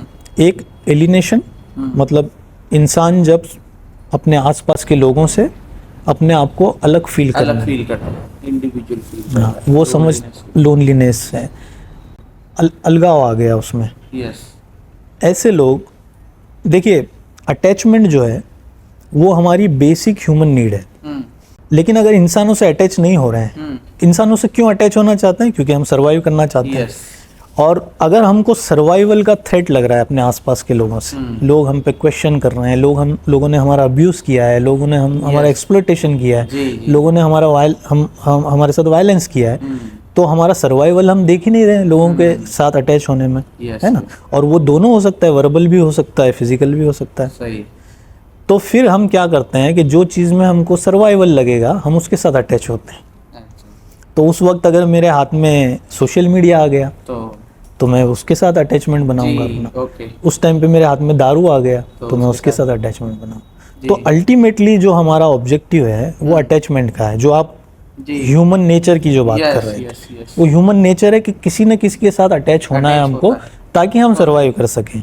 तो ये जो पॉपुलेशन है ये एडिक्ट होता है कि जिनको एलिनेशन मिला है अपने डेवलपमेंटल पीरियड में, और जिनको अब्यूज़ मिला है या जिनके साथ कुछ ट्रॉमास हैं अपनी ज़िंदगी में, तो वो ये करते हैं। अब उसके अलावा का जो पॉपुलेशन है, जो बहुत हज़ारों लोग ऐसे हैं कि जो शादी में शराब पी लिए फिर अगली किसी शादी में पियेंगे, हाँ, ये भी है ना जी। वो पर्सनल फ्री, इसीलिए मैं वो फ्रीडम वाली जो बात कर रहा हूँ कि ठीक है आप पियो, लेकिन हमें ये इंश्योर करना है एज सोसाइटी कि उससे जो प्रॉब्लम हो रही है, एडिक्शन या दूसरी कोई भी फिजिकल प्रॉब्लम, उसको एड्रेस करने के लिए हमारे पास मैकेनिज्म्स हो, उसको एड्रेस करने के लिए हमारे पास प्रॉपर इंस्टीट्यूशनल सपोर्ट सिस्टम हो। ये तो मैं उस पर इन्वेस्ट करना चाहता हूँ कि जो लोग नशे से निकलना चाहते हैं, जो लोग उससे अफेक्टेड हैं, परिवार हैं, बच्चे हैं, या जो एडिक्शन विक्टिम्स हैं, तो उनके लिए हम क्या सोचेंगे। सही। जब ये हम कर लेंगे पूरा, फिर उस पर भी सोचेंगे कि जो शादी वाले नशा कर रहे हैं वो करना चाहिए कि नहीं करना चाहिए या क्या करना। अच्छा, क्योंकि वो आपने इसको पूरा फ्रीडम से भी जोड़ा है, लेकिन मेरा और वो बहुत इंपॉर्टेंट फैक्टर है, फ्रीडम तो बहुत ही इंपॉर्टेंट फैक्टर है। और हमारा ये पूरा डिस्कशन एक तरह से बहुत ही थियोरेटिकली बहुत ज़्यादा डिटेल तक पहुंच गया, और फिर फ्रीडम क्या है और फ्रीडम कैसे आती है वो फिर वहां तक भी हम चले आएंगे। इसलिए मैं इसको स्पेसिफिक लाता हूं यहाँ पर कि फ्रीडम होने के बावजूद अगर ये इंडिविजुअल को, और क्योंकि आपका अच्छा स्टडी रहा है, तो क्या ये मतलब ये इसी तरह का है कि जैसे खाना खा लिया या जैसे पानी पी लिया या कोई शरबत पी लिया, कोई जूस पी लिया, फालूदा पी लिया, ये इसी तरह की एक चीज है बाज लोगों के लिए जिनको आपने कहा नॉर्मल है, शादी में पी सकते हैं, या ये उससे कुछ अलग है कि वो अगर आज पिएंगे तो फिर उनको ये किसी ना किसी तरीके से नुकसान पहुंचाएगा। मैं ये पूछ रहा हूँ ऐसा नहीं है या है, क्या है इसके बारे में थोड़ा सा। इसीलिए वो डेटा आपको बताया कि 87%, 73% लोग ऐसे हैं कि जो एडिक्ट नहीं हो रहे हैं जी, कभी कर रहे हैं नशा, है ना। तो हमारा जो प्रायोरिटी क्या होना चाहिए, ये इस पे मैं बोल रहा हूँ। ये बहुत इंपॉर्टेंट आपने बात कही कि एक तो प्रायोरिटी हमको सेट करना बहुत जरूरी है, और दूसरा कि इसको नॉर्मलाइज भी नहीं होने देना है, इस पे बातचीत जारी रहनी चाहिए, इस तरह का डिस्कशन होते रहना चाहिए, इसको समझने की भी कोशिश करें और फिर समझते हुए उस पर रिफ्लेक्ट करें और उसको एड्रेस करें। एक चीज और ऐड करूंगा कि जो एक बहुत अच्छे लीवर डॉक्टर, शायद आपने नाम सुना होगा, सोशल मीडिया पे काफी पॉपुलर हैंडल है उनका, लीवर डॉग करके जी। तो उन्होंने नए रिसर्च के बेस पे ये बोला है कि एक बार भी शराब पीना वो नुकसान ही करता है। the safest level of alcohol for human health is 0. जी, एक बार भी अगर आप पी रहे हैं तो वो नुकसान नहीं करता है। अच्छा, फायदा तो है ही नहीं तो जी। ना टोबैको खान, क्योंकि वो तो इंसेक्टिसाइड है टोबैको तो। हाँ वो तो और अल्कोहल तो फिर भी उसका एक हिस्ट्री है, टोबैको की तो बहुत रिसेंट हिस्ट्री है। यस यस तो फायदा तो नहीं करता है ये, पर मैं ये बोल रहा हूँ कि बहुत सारे दूसरे नुकसान हम करते हैं खुद को भी और समाज को भी। तो हम कई चीजों हाँ में भी कई, करते हैं। तो हमको जी, जी, वो भी रिफ्लेक्शन साथ में रखना, नहीं तो क्या होगा, स्टिग्मा खड़ा हो जाता है Yes, और फिर हम ऐसे लोगों से डिस्टेंस करना शुरू करते हैं कि अरे ये तो शराब पी रहे हैं ये वगैरह वगैरह। अब एक बहुत प्रैक्टिकल किस्म का सवाल है मेरा आपसे कि बल्कि ये सभी देखे, मैंने भी देखा है, आपने भी देखा, हमारे समाज में जो लोग एडिक्ट होते हैं, अल्कोहल के एडिक्टेड होते हैं, वो परिवार, फैमिली और बल्कि बाज़ दफ़ा वो पूरे मोहल्ले के लिए भी बहुत डिस्टर्बेंस क्रिएट करते हैं। तो कोई स्टोरी, मतलब अभी तक हमने जो डिस्कशन किया है वो प्योरली थ्योरेटिकल और अंडरस्टैंडिंग के लिए था, लेकिन जब स्टोरीज आती है तो वो और व्यूअर्स को भी अट्रैक्ट करती है, तो और वो और उनको सेंसिटाइज करती है उसके लिए। तो आपके इस पूरे एक्सपीरियंस में कोई ऐसा तजुर्बा आपको हुआ हो कि एक पूरे परिवार को ही अल्कोहल ने पूरा ख़त्म कर दिया हो, उसके बारे में थोड़ा स्टोरी कुछ बताइए आप, अगर हो तो वो बहुत अच्छा रहेगा हमें। देखिए, इनहेलेंट्स का एक बहुत जी जो मेरे लिए भी बहुत शॉकिंग केस था। जब बच्चों के साथ हम काम कर रहे थे, स्ट्रीट चिल्ड्रन के साथ, तो उसमें एक बच्चा हमको मिला कि जिसको पीछे यहाँ पे इंजरी थी कान के पीछे। जी वो हमने केस भी मेंशन किया है उसमें एक रिसर्च पेपर में। तो जब उसको क्लिनिक पे ले गए हम, लोकल क्लिनिक पे, तो जो डॉक्टर थे उन्होंने कहा कि ये जो वुंड है ये बहुत डीप है और हो सकता है कि ये जो नस जा रही है ब्रेन में, वो अगर डैमेज हो गई तो फिर ये बच्चे को बहुत बड़ा नुकसान हो सकता है, डेथ भी हो सकती है इसकी। तो आप इमीडिएट इसको हॉस्पिटल लेके जाओ। वो बच्चा नशा करता था। तो जो बच्चे नशा करते हैं उनको पेन कम होता है, पेन के सिग्नल्स कम आते हैं जी जब, क्योंकि सिडेशन होता है उससे, यस पेन सूद होता है ना उससे। और ये बच्चे ऐसे थे कि जिनको बाकायदा नशा कराया जाता था। अच्छा जहाँ पे ये बैठते थे खाने के लिए, जी। तो वो ईटरी वाले उनको नशा करवा रहे थे। ओके तो बच्चे 12 से 15 घंटे रोज नशे में रहते थे, तो वो पेन उनको फील नहीं होता है। तो नहीं होता है तो वो बढ़ते जाता है वुंड उनका। अगर पेन होगा, बच्चा रोएगा या चिल्लाएगा तो कोई मदद भी कर लेगा। यस यस तो वो मदद नहीं मिल रही थी बच्चे को। तो जब हम हॉस्पिटल लेके गए, हॉस्पिटल ले जाने के लिए हमारे लिए एक चैलेंज ये था कि बच्चे को, हम तो पेरेंट्स थे नहीं बच्चे के, तो बच्चे के पेरेंट्स से तो बात करनी पड़ेगी, उनका कंसेंट लेना पड़ेगा। तो जब उसके पेरेंट्स को ढूंढ के गए तो उसकी माँ मिली हमको पहले। यंग लेडी थी वो भी बहुत नशे में थे। तो उन्होंने बोला कि मेरे पास तो दूसरे बच्चे हैं देखने के लिए, बोले इसके फादर से बात करो। फिर उसके फादर से बात किए तो उसके फादर बोले कि नहीं, कुछ ऑपरेशन या ऐसा बोलेंगे डॉक्टर, हमको ये सब में नहीं पड़ना है। हम बोले यार बहुत सीवियर वुंड है, कुछ भी हो सकता है। तो फिर वो तैयार हुए कि अगर आप लोग आएंगे तो हम आएंगे आपके साथ। तो फिर हॉस्पिटल में जैसे एज एक्सपेक्टेड था कि बच्चे की सर्जरी का बोला डॉक्टर ने कि इमीडिएट सर्जरी करनी पड़ेगी, वुंड बहुत डीप जा रहा है तो वो साफ कर देना पड़ेगा। तो ये तैयार नहीं हुए दोनों, और माँ तो बिल्कुल ऐसी हालत में थी कि वो बात करने की हालत में नहीं थे। मेरे साथ जो मेरे कॉलीग थे रिसर्चर दूसरे, वो 2-3 महीने के बाद वापस गए। तो वो लेडी, वो जो ईटरी थी उसके बाहर ऐसे सोए हुए थे, लेटे हुए थे, कोई पूछ नहीं रहा था उनको। और 2 दिन के बाद वहाँ से उनकी लाश उठाई लोगों ने। 2 दिन तक nobody touched her, nobody asked her anything. This is our society, ये हमारी सोसाइटी। हम एडिक्शन पे काम करना चाहते हैं लेकिन हम एक्सप्लॉइटेशन पे काम नहीं करना चाहते। हम नशे को ख़त्म करना चाहते हैं लेकिन हम हिंसा को नहीं ख़त्म करना चाहते। ये बहुत इम्पोर्टेंट फैक्टर जिसको आपने रेस किया है इस पूरी स्टोरी में, कि हमारे यहाँ वो सवाल नहीं कोई करता कि यहाँ तक ये कैसे पहुँचा, इसके पीछे कौन जिम्मेदार है। और दूसरा जो इम्पोर्टेंट रेस आपने किया कि इनके ऐसे लोगों के साथ सिंपैथी रखने के बजाय हम उनको एक अलग नज़रिए से देखते हैं कि ये वो जैसे वो समाज का हिस्सा ही ना हो, उनको समाज से अलग थलग करके देखते हैं। तो ये मैसेज आप देना चाह रहे हैं मेरे ख्याल से इस पूरी स्टोरी से कि इनके साथ हमें सिंपैथी रखनी पड़ेगी, हमदर्दी के साथ जाना पड़ेगा और उस रिस्पॉन्सिबिलिटी को भी एक्सेप्ट करना पड़ेगा कि यहाँ तक पहुंचने में हमारे वो सारे सामाजिक लीडर, पॉलिटिकल लीडर, आसपास के लोग जिनके अंदर जिनको जो जो थोड़ा शऊर रखते हैं, थोड़ी समझ रखते हैं, वो सब इसके रिस्पॉन्सिबल हैं। ये दोनों चीजें इसमें आपने जो स्टोरी बताई है वो बहुत ही दर्दनाक है और वो हैरत में डाल देने वाली है कि इस लेवल पर इंसान पहुंच जाता है एक्चुअली।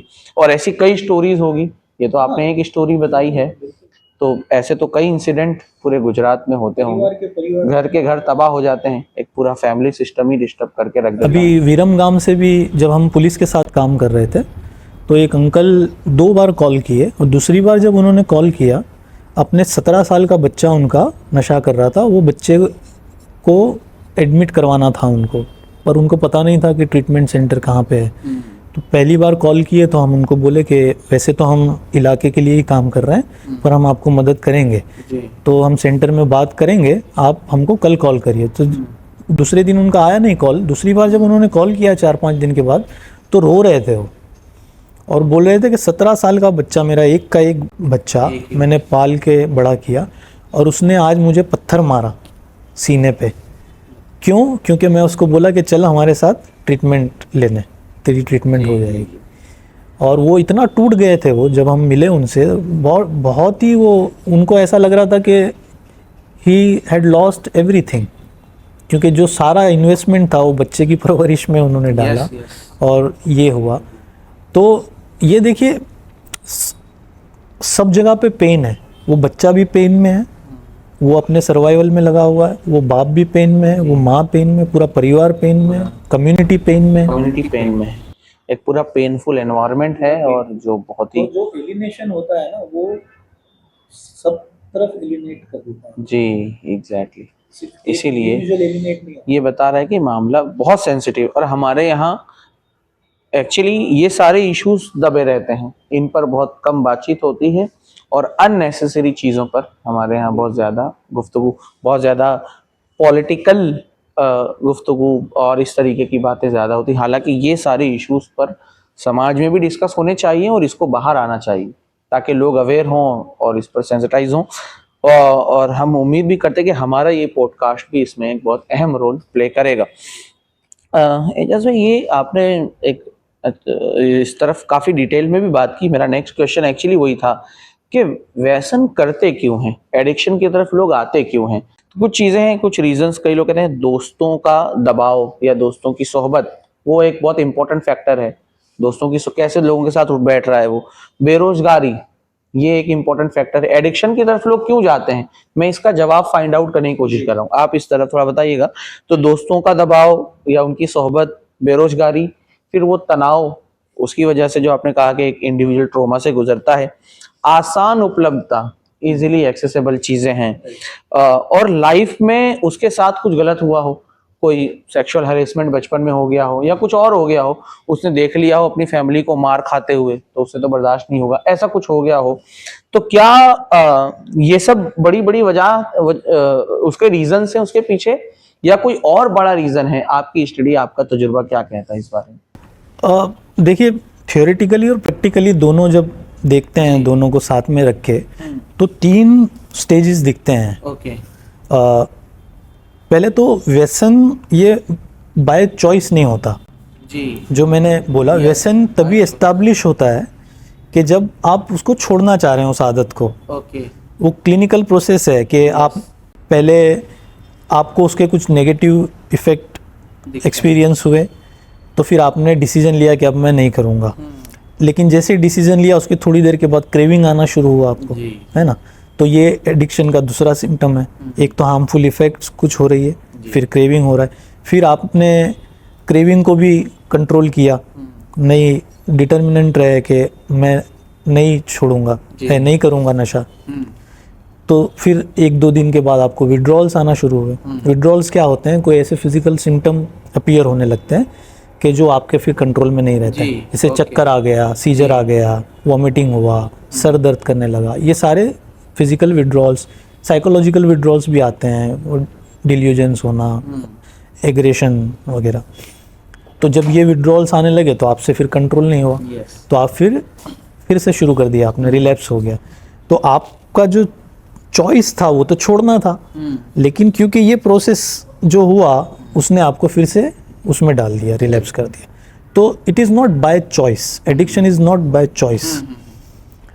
हाँ, लेकिन नशा की शुरुआत वो बाय चॉइस वो बाय चॉइस होती है। वही उसके पीछे का क्या हाँ, तो 3 स्टेजेस हमको दिखते हैं। फर्स्ट स्टेज होता है वो इनिशिएशन का पीरियड होता है, मतलब शुरुआती पीरियड, उसको टेस्टिंग भी बोलते हैं हम। जी, तो वो उसमें 2 बड़े फैक्टर होते हैं, और ये इस एज में होता है लार्जली, एडोलेसेंट एज में। एडोलेंस, तो एक तो ये पीयर इन्फ्लुएंस, पीयर प्रेशर रहता है उस वक्त। यस, उस वक्त उसको पता नहीं है कि अपने दोस्तों के साथ कैसे डील करना है, दोस्तों की ऑफर्स को है। तो वो समझता है कि जो भी ऑफर हो रही है उसको एक्सेप्ट करने से वो ग्रुप में बना रहेगा। जी, तो अगर ग्रुप में कुछ एक्टिविटी हो रही है तो वो भी उसमें पार्टिसिपेट करता है। बट मेरा सवाल ये भी रहता है कि वो जो दूसरा बच्चा है वो कहाँ से ला, कहाँ से? हाँ, तो उसमें ये सारे फैक्टर्स जिसको हम बोलते हैं कि एनवायरमेंटल फैक्टर्स जी, काम करते हैं। एनवायरमेंटल फैक्टर्स क्या क्या हैं? एडवर्टाइजमेंट्स हैं, एडवर्टाइजमेंट, फिल्म सिनेमा से जो नॉर्मलाइजेशन है यस, वो यस। है, क्यूरियोसिटी है बच्चों में। वो एज ही ऐसा रहता है कि जब बच्चा जानने के लिए क्यूरियस रहता है, सर नई नई चीज़ें। फिर ये थोड़ा कूल फैक्टर जो चलता है कि ये करने से हम एडल्ट दिखेंगे या दूसरे बच्चों से थोड़े से ज़्यादा एज वाले दिखेंगे, ज़्यादा पावरफुल दिखेंगे। तो उस वक्त क्या करते हैं बच्चे, जो भी सब्सटेंसेस उन एक्सेस कर सकते हैं, स्पेशली टोबैको, इनहेलेंट्स, तो ये अल्कोहल इन सम केसेस या इन सम कॉन्टेक्स्ट वो यूज़ करते हैं। तो ये इनिशिएशन। अभी तक बच्चा कोई पर्टिकुलर नशा शुरू नहीं किया है, पर वो टेस्ट कर रहा है। यस, फिर दूसरा स्टेज आता है, वो उसको हम कंटिन्यूएशन का पीरियड बोलते हैं। कंटिन्यूएशन के रीज़न क्या होते हैं? तो प्रायर प्लेजरेबल एक्सपीरियंस के पहले जो किया उसमें मज़ा आ गया, मजा आ गया, तो अब वो, क्योंकि हमारा ह्यूमन नेचर है कि जो चीज़ हमें अच्छी लगती है वो हम फिर से करना चाहते हैं। यस, तो अगर मुझे मज़ा आया तो मैं फिर से करूँगा, लेकिन शर्त क्या है? इजी अवेलेबिलिटी होनी चाहिए उसकी, अवेलेबल होना चाहिए तो मैं करूँगा। और अकेला नहीं करना चाहता कंटिन्यूएशन, तो कोई पार्टी कल्चर होना चाहिए वहाँ पे, कोई ऐसे दोस्तों का जमावड़ा होना चाहिए कि जहाँ पे मैं ये कर सकता हूँ। तो कंटिन्यूएशन में क्या होता है कि कभी कभी बच्चा फिर दोस्तों के साथ पार्टी कर लेता है, कोई फेस्टिवल के टाइम पे कर लेता है, कहीं पे सैटरडे को नाइट को ट्यूशन के बहाने या पढ़ने के बहाने बच्चे जमा हो गए वहाँ पे कर लेता है। तो वो कंटिन्यू करता है, लेकिन अभी भी वो रेगुलर यूज़ नहीं हुआ है। फिर ये पीरियड भी उसका एडोलेसेंस और या फिर अर्ली एडल्टहुड वाला रहता है, मतलब 16 से 20 साल की एज। उसके बाद बहुत सारे बच्चे ड्रॉप आउट हो जाते हैं, ये छोड़ देते हैं, क्योंकि उनका सर्कल बदल गया, एनवायरनमेंट चेंज हो गया, ये सारे फैक्टर्स फिर रोल प्ले करते हैं। फिर तीसरा स्टेज आता है रेगुलर यूज़। रेगुलर यूज़ में फिर ये वाली पर्सनालिटी वाला प्रॉब्लम आता है। ओके, वहाँ पे हम बोलते हैं उसको बायोलॉजिकल बायोसाइकोसोशल प्रॉब्लम हो जाता है कि उसके अपनी बायोलॉजी भी कोई रोल प्ले कर रही है, यस, यस, उसके जो साइकोलॉजिकल जो प्लेजरेबल एक्सपीरियंस वो भी रोल प्ले कर रहे हैं, और कोई सोशल वहाँ पे एलिमेंट्स भी हैं जो रोल प्ले कर रहे हैं। तो अगर उसकी पर्सनालिटी ऐसी शेप हुई है जो ट्रॉमा से हाँ, या जो एलिनेशन जी, फील करने वाली पर्सनालिटी बन गई है उसकी, वो दोस्तों में है लेकिन अपने आप को अकेला फील कर रहा है, तो वो कंटिन्यू करता है, फिर भी वो रेगुलर यूज़ करता है सही, सर्वाइवल के लिए। तो ये तीसरा स्टेज आता है। जी, अब देखिए तीनों के रीज़न भी अलग हैं, अलग हैं, और रीज़न अगर अलग हैं तो उसमें इंटरवेंशन भी अलग होंगे। जी, जी, exactly. तीनों जगह पे एक सिमिलर इंटरवेंशन नहीं चलेंगे। तो अगर आपको इनिशिएशन को एड्रेस करना है तो वहाँ जो रोल प्ले कर रहे हैं वहाँ एडवर्टाइजमेंट पे आपको काम करना पड़ेगा।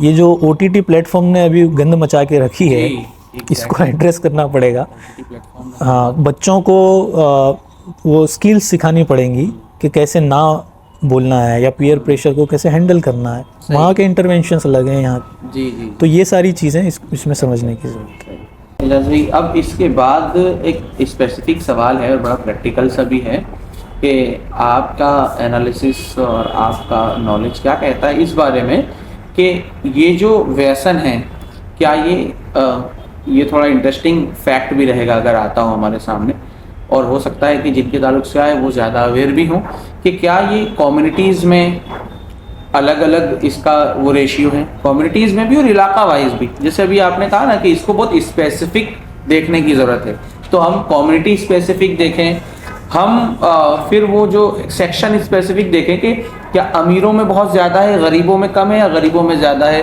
अमीरों में भी कम है। तो सेक्शन वाइज, कम्युनिटी वाइज और ये ज्योग्राफिकली, इन सब लिहाज से ये जो सब्सटेंस एब्यूज़ है या व्यसन है, ये किन लोगों में बहुत ज़्यादा है, इसकी थोड़ी तफसील और गुजरात को स्पेसिफिक रखते हुए बताइए, क्योंकि हम गुजरात में यूज़ करते हैं। जी, अब गुजरात की अगर हम बात करें तो ऐसे कोई भी तबका कि जो थ्रेट में है, जो वल्नरेबल है, ओके, उसमें एडिक्शन का जो इम्पैक्ट है वो बहुत ज़्यादा होगा। ओके, एडिक्शन अक्रॉस सेक्शन दिखेगा आपको। अच्छा, पैसे वाले लोगों में भी बहुत सारे बच्चे और यूथ उनका जी, एडिक्टेड होता है। मिडिल क्लास में भी दिखेगा, लोअर क्लास में भी दिखेगा। यस, लेकिन उससे जो नुकसान हो रहे हैं एडिक्शन ओके, के, वो आप उसका जो इम्पैक्ट है अच्छा, वो आपको लोअर क्लास में ज़्यादा दिखेगा। लेवल यहाँ कम हो है, इम्पैक्ट ज़्यादा है, ऐसा है? नहीं, लेवल भी ज़्यादा होगा ओके, और इम्पैक्ट भी ज़्यादा होगा।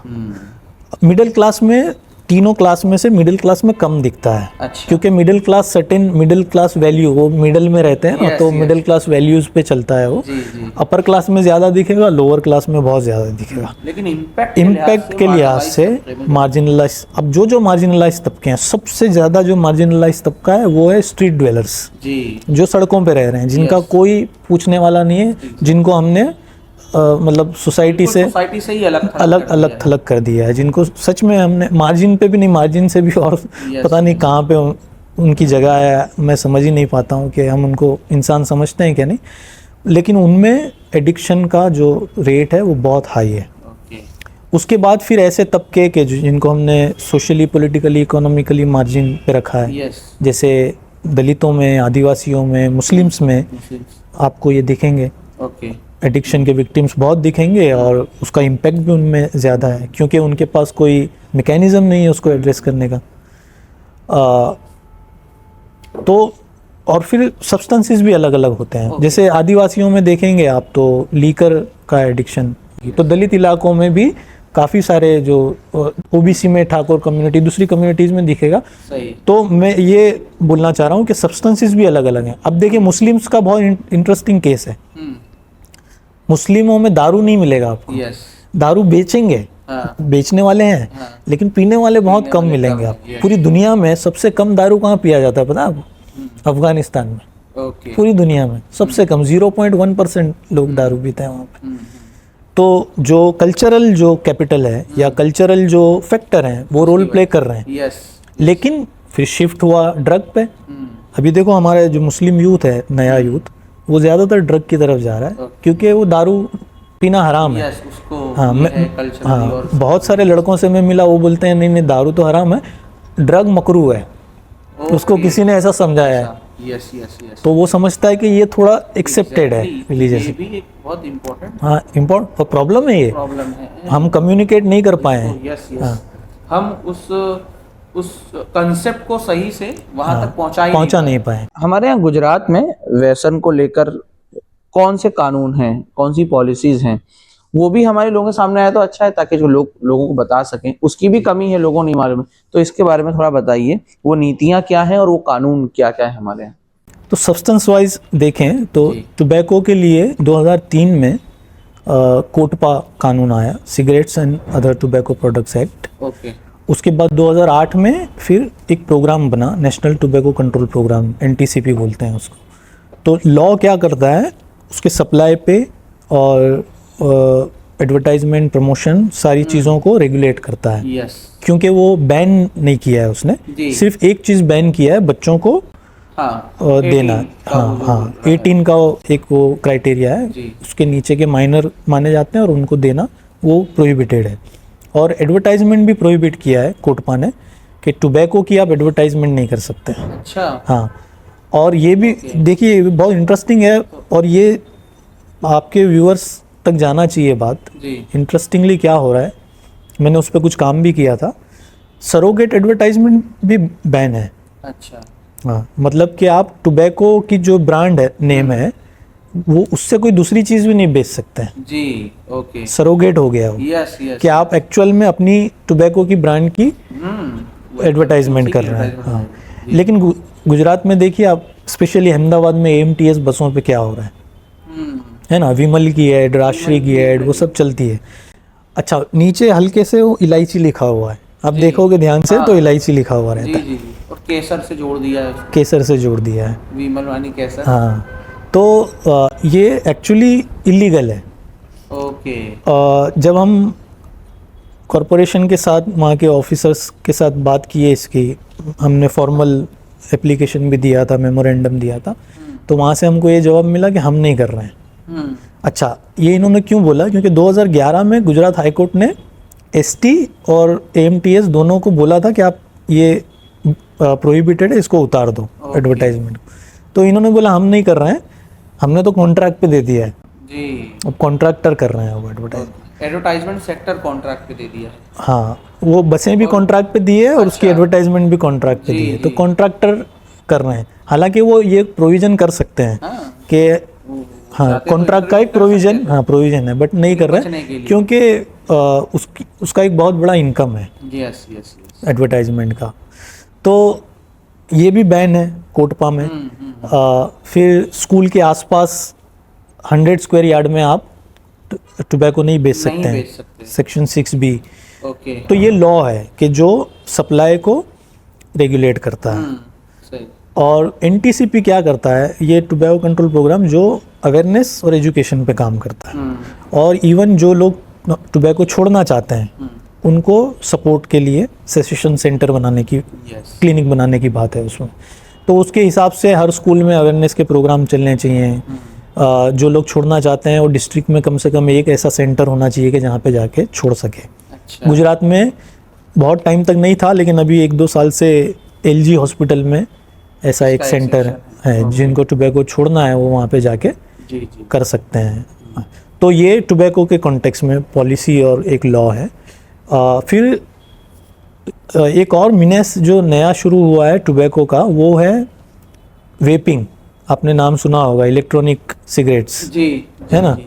तो वो भी एक नया प्रोपेगेंडा है पूरा। तो उसके खिलाफ भी सरकार ने 2019 में कानून बनाया, prevention of electronic cigarette acts बोलते हैं, पेका 2009।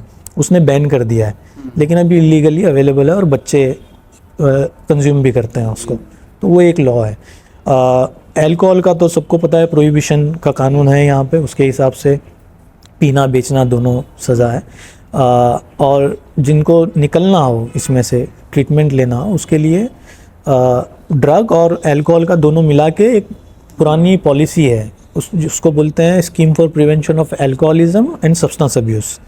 तो सरकार ने 2020 में, अभी ये सरकार ने एक एक्शन प्लान बनाया, तो ये स्कीम को वो एक्शन प्लान के अंडर ही ले लिया है। उसके हिसाब से हर डिस्ट्रिक्ट ने 400 ऐसे डिस्ट्रिक्ट इन्होंने चूज़ किए थे जहाँ पे IRCA सेंटर चलते हैं, integrated rehabilitation centre for addicts, व्यसन मुक्ति केंद्र बोलते हैं जिसको अपने नॉर्मल भाषा में। तो अहमदाबाद में ऐसे 2 सेंटर चल रहे हैं कि जहाँ पे लोग दारू या ड्रग्स की ट्रीटमेंट ले सकते हैं जाके। और गुजरात में लगभग 6 डिस्ट्रिक्ट में सेंटर हैं, 8 सेंटर चल रहे हैं।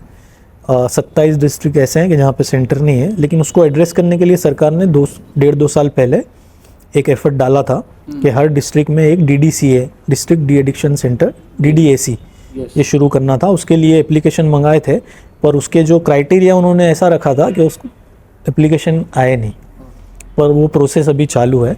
तो जब वो प्रोसेस पूरा होगा, बहुत लोग अभी बोल रहे हैं सरकार को कि क्राइटेरिया चेंज करो आप, तो एप्लीकेशंस आ जाएंगे, तो शायद हर डिस्ट्रिक्ट में एक सेंटर शुरू होगा। और NDPS है, वो तो सबको पता ही है कि NDPS ये ड्रग के एनफोर्समेंट के लिए बना है, स्पेशली ट्रांसनेशनल ट्रैफिकिंग को एड्रेस करने के लिए बना है। पर लोकल भी अगर कोई पकड़ा जाता है ड्रग बेचता हुआ, तो उसमें कार्यवाही के लिए। हाँ। तो ये इतने सारे कानून ऑलरेडी हैं, और वो कितना एक्चुअली कानून या लॉ या पॉलिसीज भी ग्राउंड तक कितनी जा रही है वो भी एक सवाल है, और वो एक अलग फिर गुफ्तगू, अलग बहस है।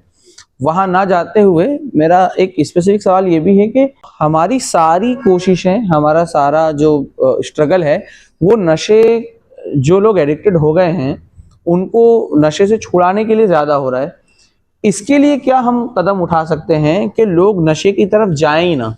उसके लिए क्या प्रिवेंटिव जो है वो केयर हो सकते हैं, उसकी तरफ आप रहनुमाई करें, ताकि हमारे व्यूवर्स भी, हमारे जो मतलब अलग अलग एस्पेक्ट से आते हैं, सब अलग अलग बैकग्राउंड से, कोई स्कूल से आता है, कोई एनजीओ से आता है, या कोई गली मोहल्ला बहुत सेंसिटाइज हो जाए, तो वो क्या करे कि वो उनको उधर आने ही ना दे? आपके पास क्या आइडिया है उनके लिए? जी, थोड़ा से सिर्फ अगर ये समझ लें कि जो सप्लाई पे काम करना है जी, वो उससे रिजल्ट नहीं मिलते हैं, पहले ये एक्नॉलेज कर लें तो हमारा काम बहुत आसान हो जाता है। ये जो अंडरस्टैंडिंग रहा है ये बहुत कन्वेंशनल अंडरस्टैंडिंग है कि बेचने वालों को हटा दो। तो और अमेरिका का ये नैरेटिव था 1970s में, वहाँ पे क्रिश्चियन जो ऑर्गेनाइजेशंस थे उन्होंने पुश किया कि आप अल्कोहल बैन करो, ड्रग बैन करो, तो वो वहाँ से आया, वॉर ऑन ड्रग्स, निक्सन ने पॉलिसी बनाई, तो जो भी ड्रग वाला मिले, बेचने वाला, पीने वाला, सबको डाल दो जेल में। पर अचीव नहीं कर पाए कुछ भी, क्योंकि एक को डाल रहे थे, दूसरा आ रहा था, तीसरा आ रहा था, और उसके रेट बढ़ रहे थे ड्रग के, तो नफ़ा भी बढ़ रहा। हमने भी कोशिश की, हमें भी बहुत कामयाबी नहीं मिली। दुनिया के किसी देश को सप्लाई कंट्रोल पे कामयाबी नहीं मिली। इसका मतलब ये नहीं है कि सप्लाई कंट्रोल नहीं करना है, उसका एक स्ट्रेटेजिक रोल है, लेकिन उससे अचीव नहीं होता है कंजम्पशन को रिड्यूस करना, क्योंकि उसके रीजंस अलग हैं। सही। तो सब ने मिलके ये फिर तय किया कि हम डिमांड रिडक्शन पे काम करेंगे। यूएन की जो एजेंसी है, United Nations office on drugs and crime, वहाँ से एजेंडा तैयार होता है। तो डिमांड रिडक्शन का जो एजेंडा वो वहाँ से आता है सारे देशों के लिए। उसके तहत हम क्या क्या करते हैं, तो प्रिवेंटिव मेजर्स हम लेते हैं। एक तो एजुकेशन अवेयरनेस से लोगों को सही चॉइस के लिए तैयार करना, दूसरा कि जो लोग इसमें फंसे हुए हैं उनको ट्रीटमेंट का सपोर्ट देना, डी स्टिग्मेटाइज करना, मतलब जो स्टिग्मा हो गया है सोसाइटी में, ताकि लोग एक दूसरे से बात कर सके ओपनली, ओपन कन्वर्सेशन हो, तो उसके इश्यू के रिड्रेसल मैकेनिज्म्स तैयार हो सके। तो ये साइड है। और जो सप्लाई है उसको स्ट्रेटेजिकली टैकल करना, स्पेशली ट्रांसनेशनल जो बड़े जो कंसाइनमेंट्स आ रहे हैं, तो इस तरह का भी हमारा अप्रोच है।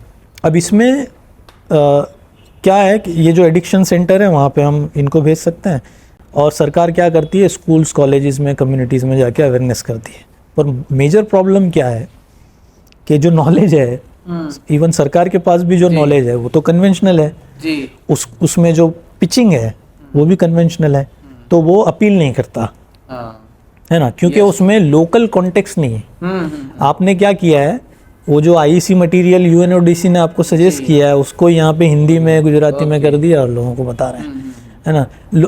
हमारे यहाँ पे तो लोग स्ट्रेस भी नहीं समझते हैं जी, टेंशन समझते हैं क्या है। यस है ना, स्ट्रेस नहीं समझते। आप बोलेंगे आपको स्ट्रेस होगा, तो मुझे तो बहुत लोगों ने ये क्या होता है जी। फिर हम जब बोलते हैं भाई तनाव, टेंशन की बात हो रही है, तो बोले अच्छा टेंशन की बात हो रही है ना। तो एजुकेटेड जो काउंसलर्स हैं वो भी इन कम्युनिटीज़ को कैटर नहीं कर पाते हैं इफेक्टिवली, क्योंकि नॉलेज का गैप है, लैंग्वेज की प्रॉब्लम है ना, कल्चरल प्रॉब्लम है।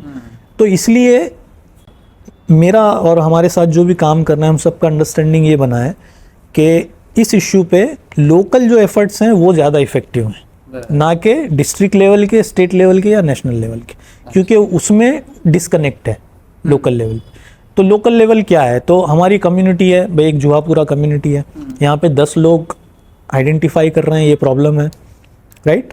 अब इसको कैसे टैकल करना कम्युनिटी लेवल पे, तो सबसे बेस्ट तरीका पूरी दुनिया में ये माना गया है कि ह्यूमन जो सब्जेक्ट है या ह्यूमंस में इन्वेस्ट करना, राइट, ह्यूमन में इन्वेस्ट करना। हाँ, ये इन्वेस्टमेंट क्या है कि अगर आप बच्चों में एजुकेशन और इंफॉर्मेशन डालेंगे, उस पर 1 रुपया खर्च करेंगे तो आपको ये बाद में 12 रुपये का बेनिफिट देगा। ओके इकोनॉमिक कॉन्टेक्स्ट में मैंने इन्वेस्टमेंट बोला जी, उसको। ओके ओके, तो वो इन्वेस्टमेंट है ये। तो वो इन्वेस्टमेंट करना, तो स्कूल्स में जाके बच्चों को अलग अलग एक्टिविटीज़ के थ्रू लोकल कॉन्टेक्चुअल जो स्टोरीज हैं आपके पास, लोकल कॉन्टेक्चुअल जो उन तक पहुंचाना कि देखो उनका क्या हुआ, हाँ, उन्होंने किया हाँ, था, उन्होंने गलत किया, और वो पढ़ के कहाँ पहुंच, उनको कुछ मोटिवेशन देना। हाँ, एक ये है कि उन तक पहुंचना, बच्चों तक पहुंचाना, लेकिन उसमें ये ध्यान रखना कि वो मोनोलॉग ना हो और वो वन साइडेड ना हो। बच्चों को उस टाइम पे अथॉरिटी भी चाहिए होती है। वो बच्चे उस पीरियड में कि जब उनको उसकी जिम्मेदारी होनी चाहिए। तो हमने क्या कोशिश की कि अगर बच्चे खुद कैंपेन डिज़ाइन करें कि यार बच्चे देखो ये इश्यू है, बोलो कैसे रिजॉल्व करें। बच्चों के पास बहुत अच्छे आइडियाज़ होते हैं, जी जी जी, वो खुद और जब वो मॉनिटर बनते हैं, जब लीडर बनते हैं ना, तो वो पूरी जिम्मेदारी लेते हैं उस इश्यू की। ओके, नहीं तो क्या है, हम अरे ये मत करो वो मत करो, बच्चा बोलेगा मुझे सब पता है क्या करना है। जी जी। तो ये तो उनके लिए आपने एक बहुत अहम बात एजाज भाई बताई आपने, क्योंकि सिर्फ सप्लाई पर हम डिपेंडेंट नहीं हो सकते कि सप्लाई बंद कर देंगे तो ये बंद हो जाएगा, ऐसा तो नहीं हो सकता, हमको इंगेज होना पड़ेगा। इंटरेस्टिंग, मैं आपको फैक्ट बताता हूँ कि जब 2017 में प्रोहिबिशन अमेंड हुआ, अमेंडमेंट आया, अब क्या होता है ना कि जब भी नई पॉलिसी आएगी तो थोड़ा पुलिस को नंबर बताना होता है जी, है ना, नए लॉ में केस किए ये सब, तो पुलिस ने थोड़ा बोल भी दिया था सब जो भी बुटलेगर्स थे कि अभी थोड़े दिन बंद रखो धंधे। अब दारू नहीं मिला तो उस वक्त लोग इनहेलेंट्स, फार्मास्यूटिकल ड्रग्स वो सब लेना शुरू किया जी, और अभी तक भी लोग ले रहे हैं वो, क्योंकि वो शिफ्ट हो गए। तो नशा शिफ्ट होगा। अगर आप एक सप्लाई कंट्रोल करके ये नशा बंद करवा दिए तो हो सकता है कोई दूसरा नशा पे शिफ्ट होगा। इसका मतलब ये भी नहीं है कि नशा नहीं बंद कराना है, पर थोड़ा स्ट्रेटेजिक होना पड़ेगा हमको कि कहाँ पे बंद कराना है। हाँ, आपकी पूरी गुफ्तगू में ये बहुत बैलेंसिंग एस्पेक्ट रहा है कि चीजों को कहाँ से देखना है और उस पर एक्शन लेते वक्त किन किन चीजों का स्ट्रेटेजिकली ख्याल रखना है, ये बहुत इंपॉर्टेंट फैक्टर है। अब उन पर आते हैं, वो जो आप कह रहे हैं कि अब जो एडिक्ट हो गए हैं, जो एडिक्टेड हैं, अब इनको तो मतलब आपने बताया भी कि वो जाते हैं रिहैबिलिटेशन सेंटर, वहां से वापस आते हैं, वही नॉर्मल मिलता है, फिर हो जाते हैं। और बल्कि ये देखकर लगता है कि ये बहुत चैलेंजिंग टास्क भी है, इसको छुड़ाना इतना आसान नहीं है, बहुत टाइमिंग भी जाता है। तो आप इस तरफ थोड़ा तवज्जो दिलाएं, मतलब ये कैसे खत्म होगा? लोग बहुत परेशान हैं, वो भेजते भी हैं तो 2-3 साल बाद फिर वही सिचुएशन, कोई ना किसी तरह वो इंगेज हो जाता है उससे। तो कभी कभी तो हम लोगों, जो लोग कम अवेयर हैं, उनको लगता है कि इट इज इम्पॉसिबल। तो ये कितना इम्पॉसिबल है, कितना मुमकिन है कि हम छुड़ा सके नशा? और क्या ऐसा भी एक लेवल आता है कि जहाँ फिर कोई गुंजाइश ही नहीं है? और इसके भी कुछ लेवल्स होते हैं क्या? इसके बारे में थोड़ा बताएं। देखिए, जो इंसान हज़ारों बार कोशिश किया है और वो छोड़ नहीं पाया है, उसको आप कैसे छुड़वा सकते हैं? ये ओवर एम्बिशियस ना हो जाए कि हम पूरा 100% नशा ख़त्म कर देंगे जी। हम प्रैक्टिकल रहें कि क्या क्या नुकसान हो रहे हैं उसको हम ख़त्म कर दें। दूसरा मेथड ये है कि कहाँ पे हम एनवायरनमेंट चेंज कर सकते हैं जी। तो जब हम गोमतीपुर में ये कर रहे थे कि जो वापस आ रहे थे तो हम उनको हमारी लाइफ में एंगेज कर रहे थे। अच्छा। तो मैं ये मानता हूँ कि चेंज हमें भी होने की बहुत ज़रूरत है जी। As community, as family members हमको भी बदलना पड़ता है, क्योंकि उसके एडिक्शन में जो विक्टिम है उसके हमारा भी कुछ ना कुछ कंट्रीब्यूशन होता है, इनडायरेक्ट कंट्रीब्यूशन, जो हम हमारे कॉन्शियसनेस में नहीं होता। तो जब हम एक्सेप्ट करते हैं तो जो रिकवरिंग एडिक्ट है उसका कॉन्फिडेंस बढ़ जाता है, उसको वर्थ फील होता है। तो हम क्या कर रहे थे, वो फील कांस्टेंट करवाने के लिए एक तो हमने मिलना बढ़ा दिया था। तो हम हर वीक में 1-2 बार मीटिंग रखते थे कि जहाँ पे शेयरिंग हो। अच्छा। वो शेयर करें अपनी लाइफ, अपने जो भी लाइफ एक्सपीरियंसेस हैं, और फिर उनको हम लेके जाते थे स्कूल में, कॉलेजेस में, कि जहाँ पे जाके वो बच्चों के सामने शेयर कर रहे हैं, है ना, क्या उसके नुकसान है, वो फर्स्ट हैंड, क्योंकि उन्होंने वो झेले हैं नुकसान, तो वो बताते हैं। तो उनको लगता है कि वो सोसाइटी के कोई चेंज में, सोसाइटी के कोई प्रॉब्लम को रिजॉल्व करने में उनका कोई रोल है, कोई कंट्रीब्यूशन है, तो जिम्मेदारी आती है, रिस्पॉन्स।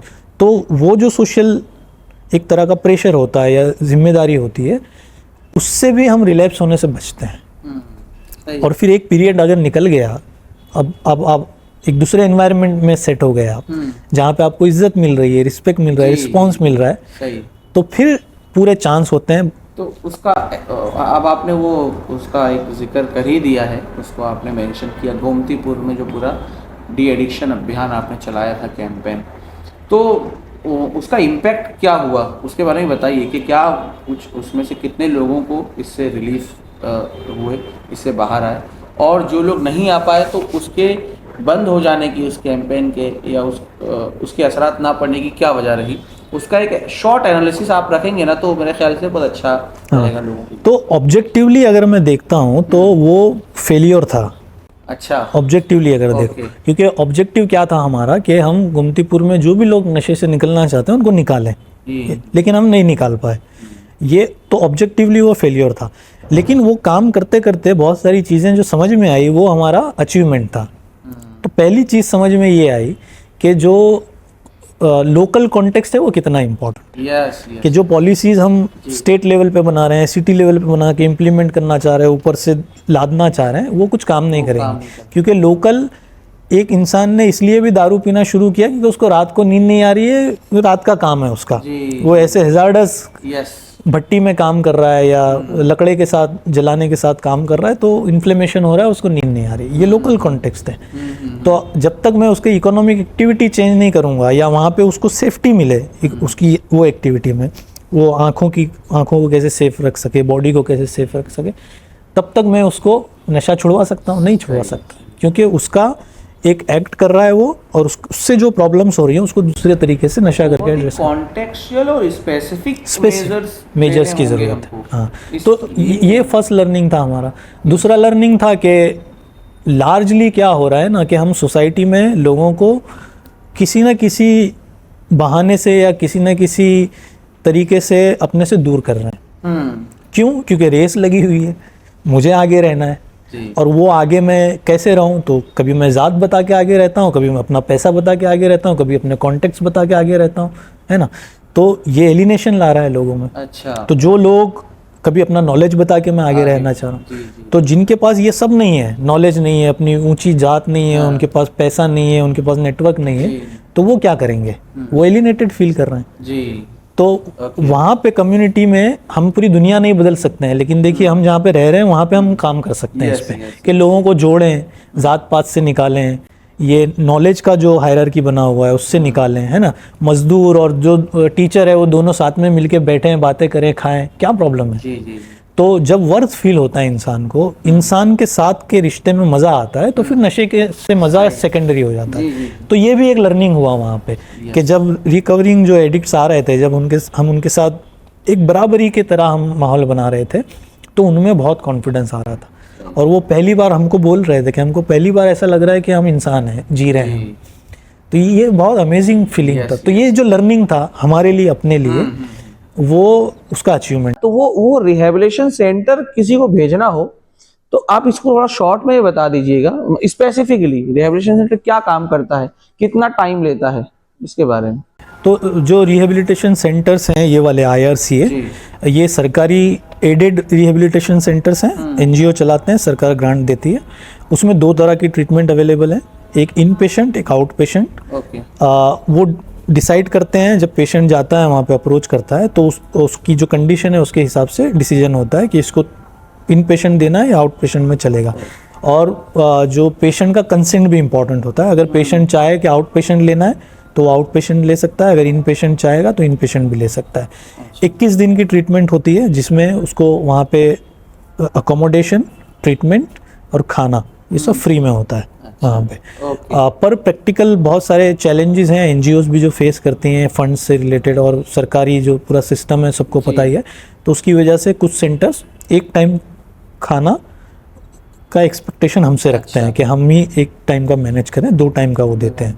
और जो बाहर के जो टेस्ट होते हैं, यूरिन टेस्ट, ब्लड टेस्ट वगैरह वो भी हम करवा लें, ऐसा एक्सपेक्टेशन होता है। हालांकि पॉलिसी में तो ये सब कवर है, और उसके बाद फॉलोअप जो 1 साल तक की ट्रीटमेंट वहाँ पे फ्री में मिलती है। 1 साल टाइम इतना ही लगता है? 1 साल में हो जाता है ये पूरा? नहीं होता है, ये बहुत सब्जेक्टिव है। ओके, बहुत सब्जेक्टिव, किस एनवायरनमेंट में है, कैसे पूरा प्रोसेस चल रहा है, क्योंकि उसके टाइप्स भी हैं। जी, जो एडिक्शन विक्टिम्स हैं उनके भी टाइप्स होते हैं।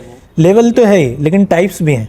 जैसे कि अगर आप एडिक्ट हैं और आपको लीवर प्रॉब्लम हो गया या कोई कार्डियोवैस्कुलर प्रॉब्लम हो गया, तब आप तैयार हो गए डी एडिक्ट होने के लिए। फिर आप ट्रीटमेंट लेके आप अच्छे हो गए, तो फिर आप वापस शुरू कर दें, रिलैप्स हो जाते हैं। अच्छा, ये फर्स्ट टाइप है कि जो फिजिकल प्रॉब्लम्स की वजह से डी एडिक्ट होना चाह रहे हैं। जी। मोटिवेशन वो है। दूसरा एक ऐसे टाइप होता है कि जो खुद का उनका कोई मोटिवेशन नहीं होता, लेकिन जो अपनी फैमिली के प्रेशर में या दूसरे के प्रेशर में जाते हैं ट्रीटमेंट लेने।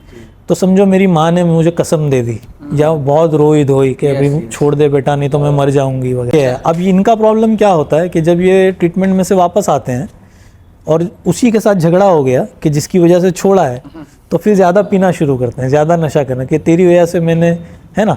तो ये दूसरा टाइप है। इनमें रिलैप्स बहुत ज़्यादा है ये दोनों में। अच्छा।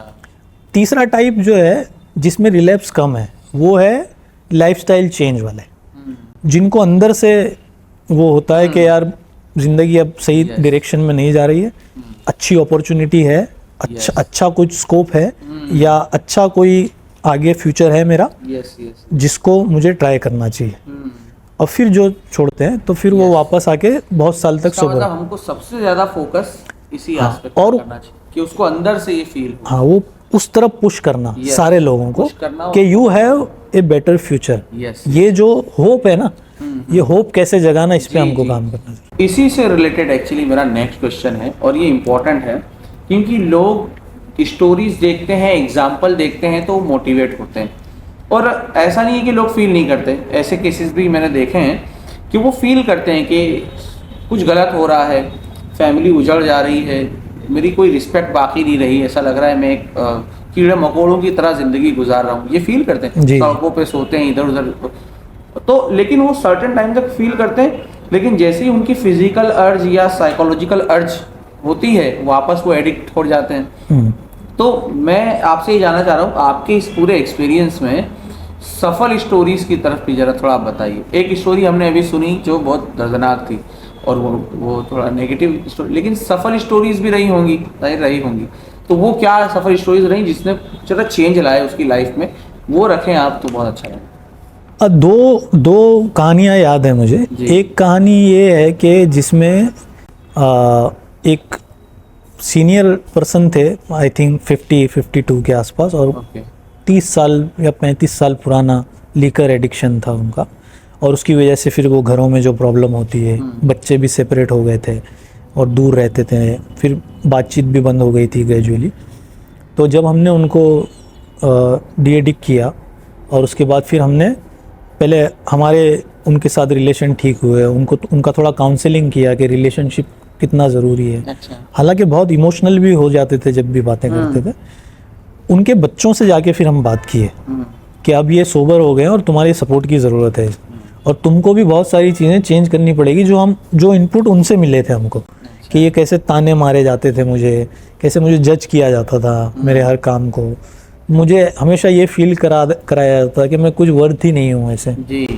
तो ये सब बातें हम किए, ओपन डिस्कशन किए उनके साथ, उनके फैमिली, उनके बच्चों, उनकी बहुओं के साथ। वो लोग भी बहुत इमोशनल हो गए कि यार हम कभी सोचा नहीं था कि ये उनको इतना इम्पेक्ट कर रहा है, ये तो हम नॉर्मल समझ रहे थे। और फिर ग्रेजुअली फिर हमने उन दोनों को मिलाया। वो एक केस आज तक वो सोबर हैं। हाँ, और खुश हैं। ठीक है, कॉन्फ्लिक्ट है, कुछ चलते रहता है, हर परिवार में चलता है, लेकिन वो कॉन्फ्लिक्ट अभी वहाँ तक नहीं पहुँचा एक्नॉलेजमेंट की वजह से कि प्रॉब्लम कहाँ से आ रही है। तो और सपोर्ट भी मिल गया उनको जो चाहिए था अपने परिवार से, वो भी उनको मिल रहा है, तो वो अभी रिलैप्स नहीं हुए हैं। दूसरा एक केस है कि एक लड़का था जो ड्रग बेचता भी था, लेता भी था। तो उसकी लड़की थोड़ी बड़ी हो गई, 10-12 साल की।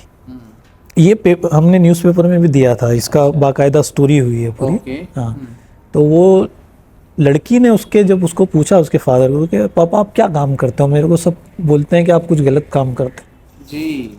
वो लड़का रोया मेरे पास बहुत, और फिर उसने छोड़ा उस वक्त कि अब मैं न पीऊँगा न बेचूंगा, कि अब मैं जवाब नहीं दे पा रहा हूँ मेरी बच्ची को, क्योंकि मैं बच्ची से बहुत प्यार करता हूँ। देखिए ये जो मोटिवेशंस है ना, ये ह्यूमन मोटिवेशंस है, इसमें कहीं पैसा इन्वॉल्व नहीं है, मटेरियल इन्वॉल्व नहीं है, ये सब रिलेशन संभालना चाह रहे हैं अपने आप को।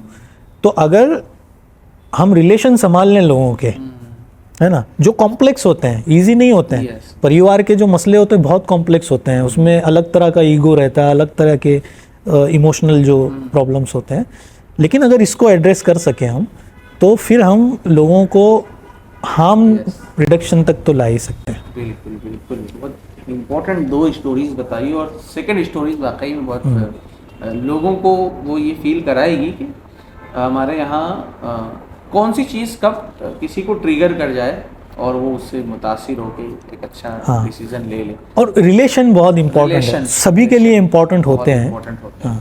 हाँ, यानी जिसके बच्चे नहीं है उसके लिए अपने दोस्त होंगे या अपने परिवार वाले होंगे। लास्ट मैसेज, यानी आप तो इसमें बहुत अच्छा खासा काम किया है आपने, तो हमारे व्यूअर्स के लिए आपका आखिरी मैसेज क्या होगा इस पूरे कॉन्टेक्स्ट को सामने रखते हुए?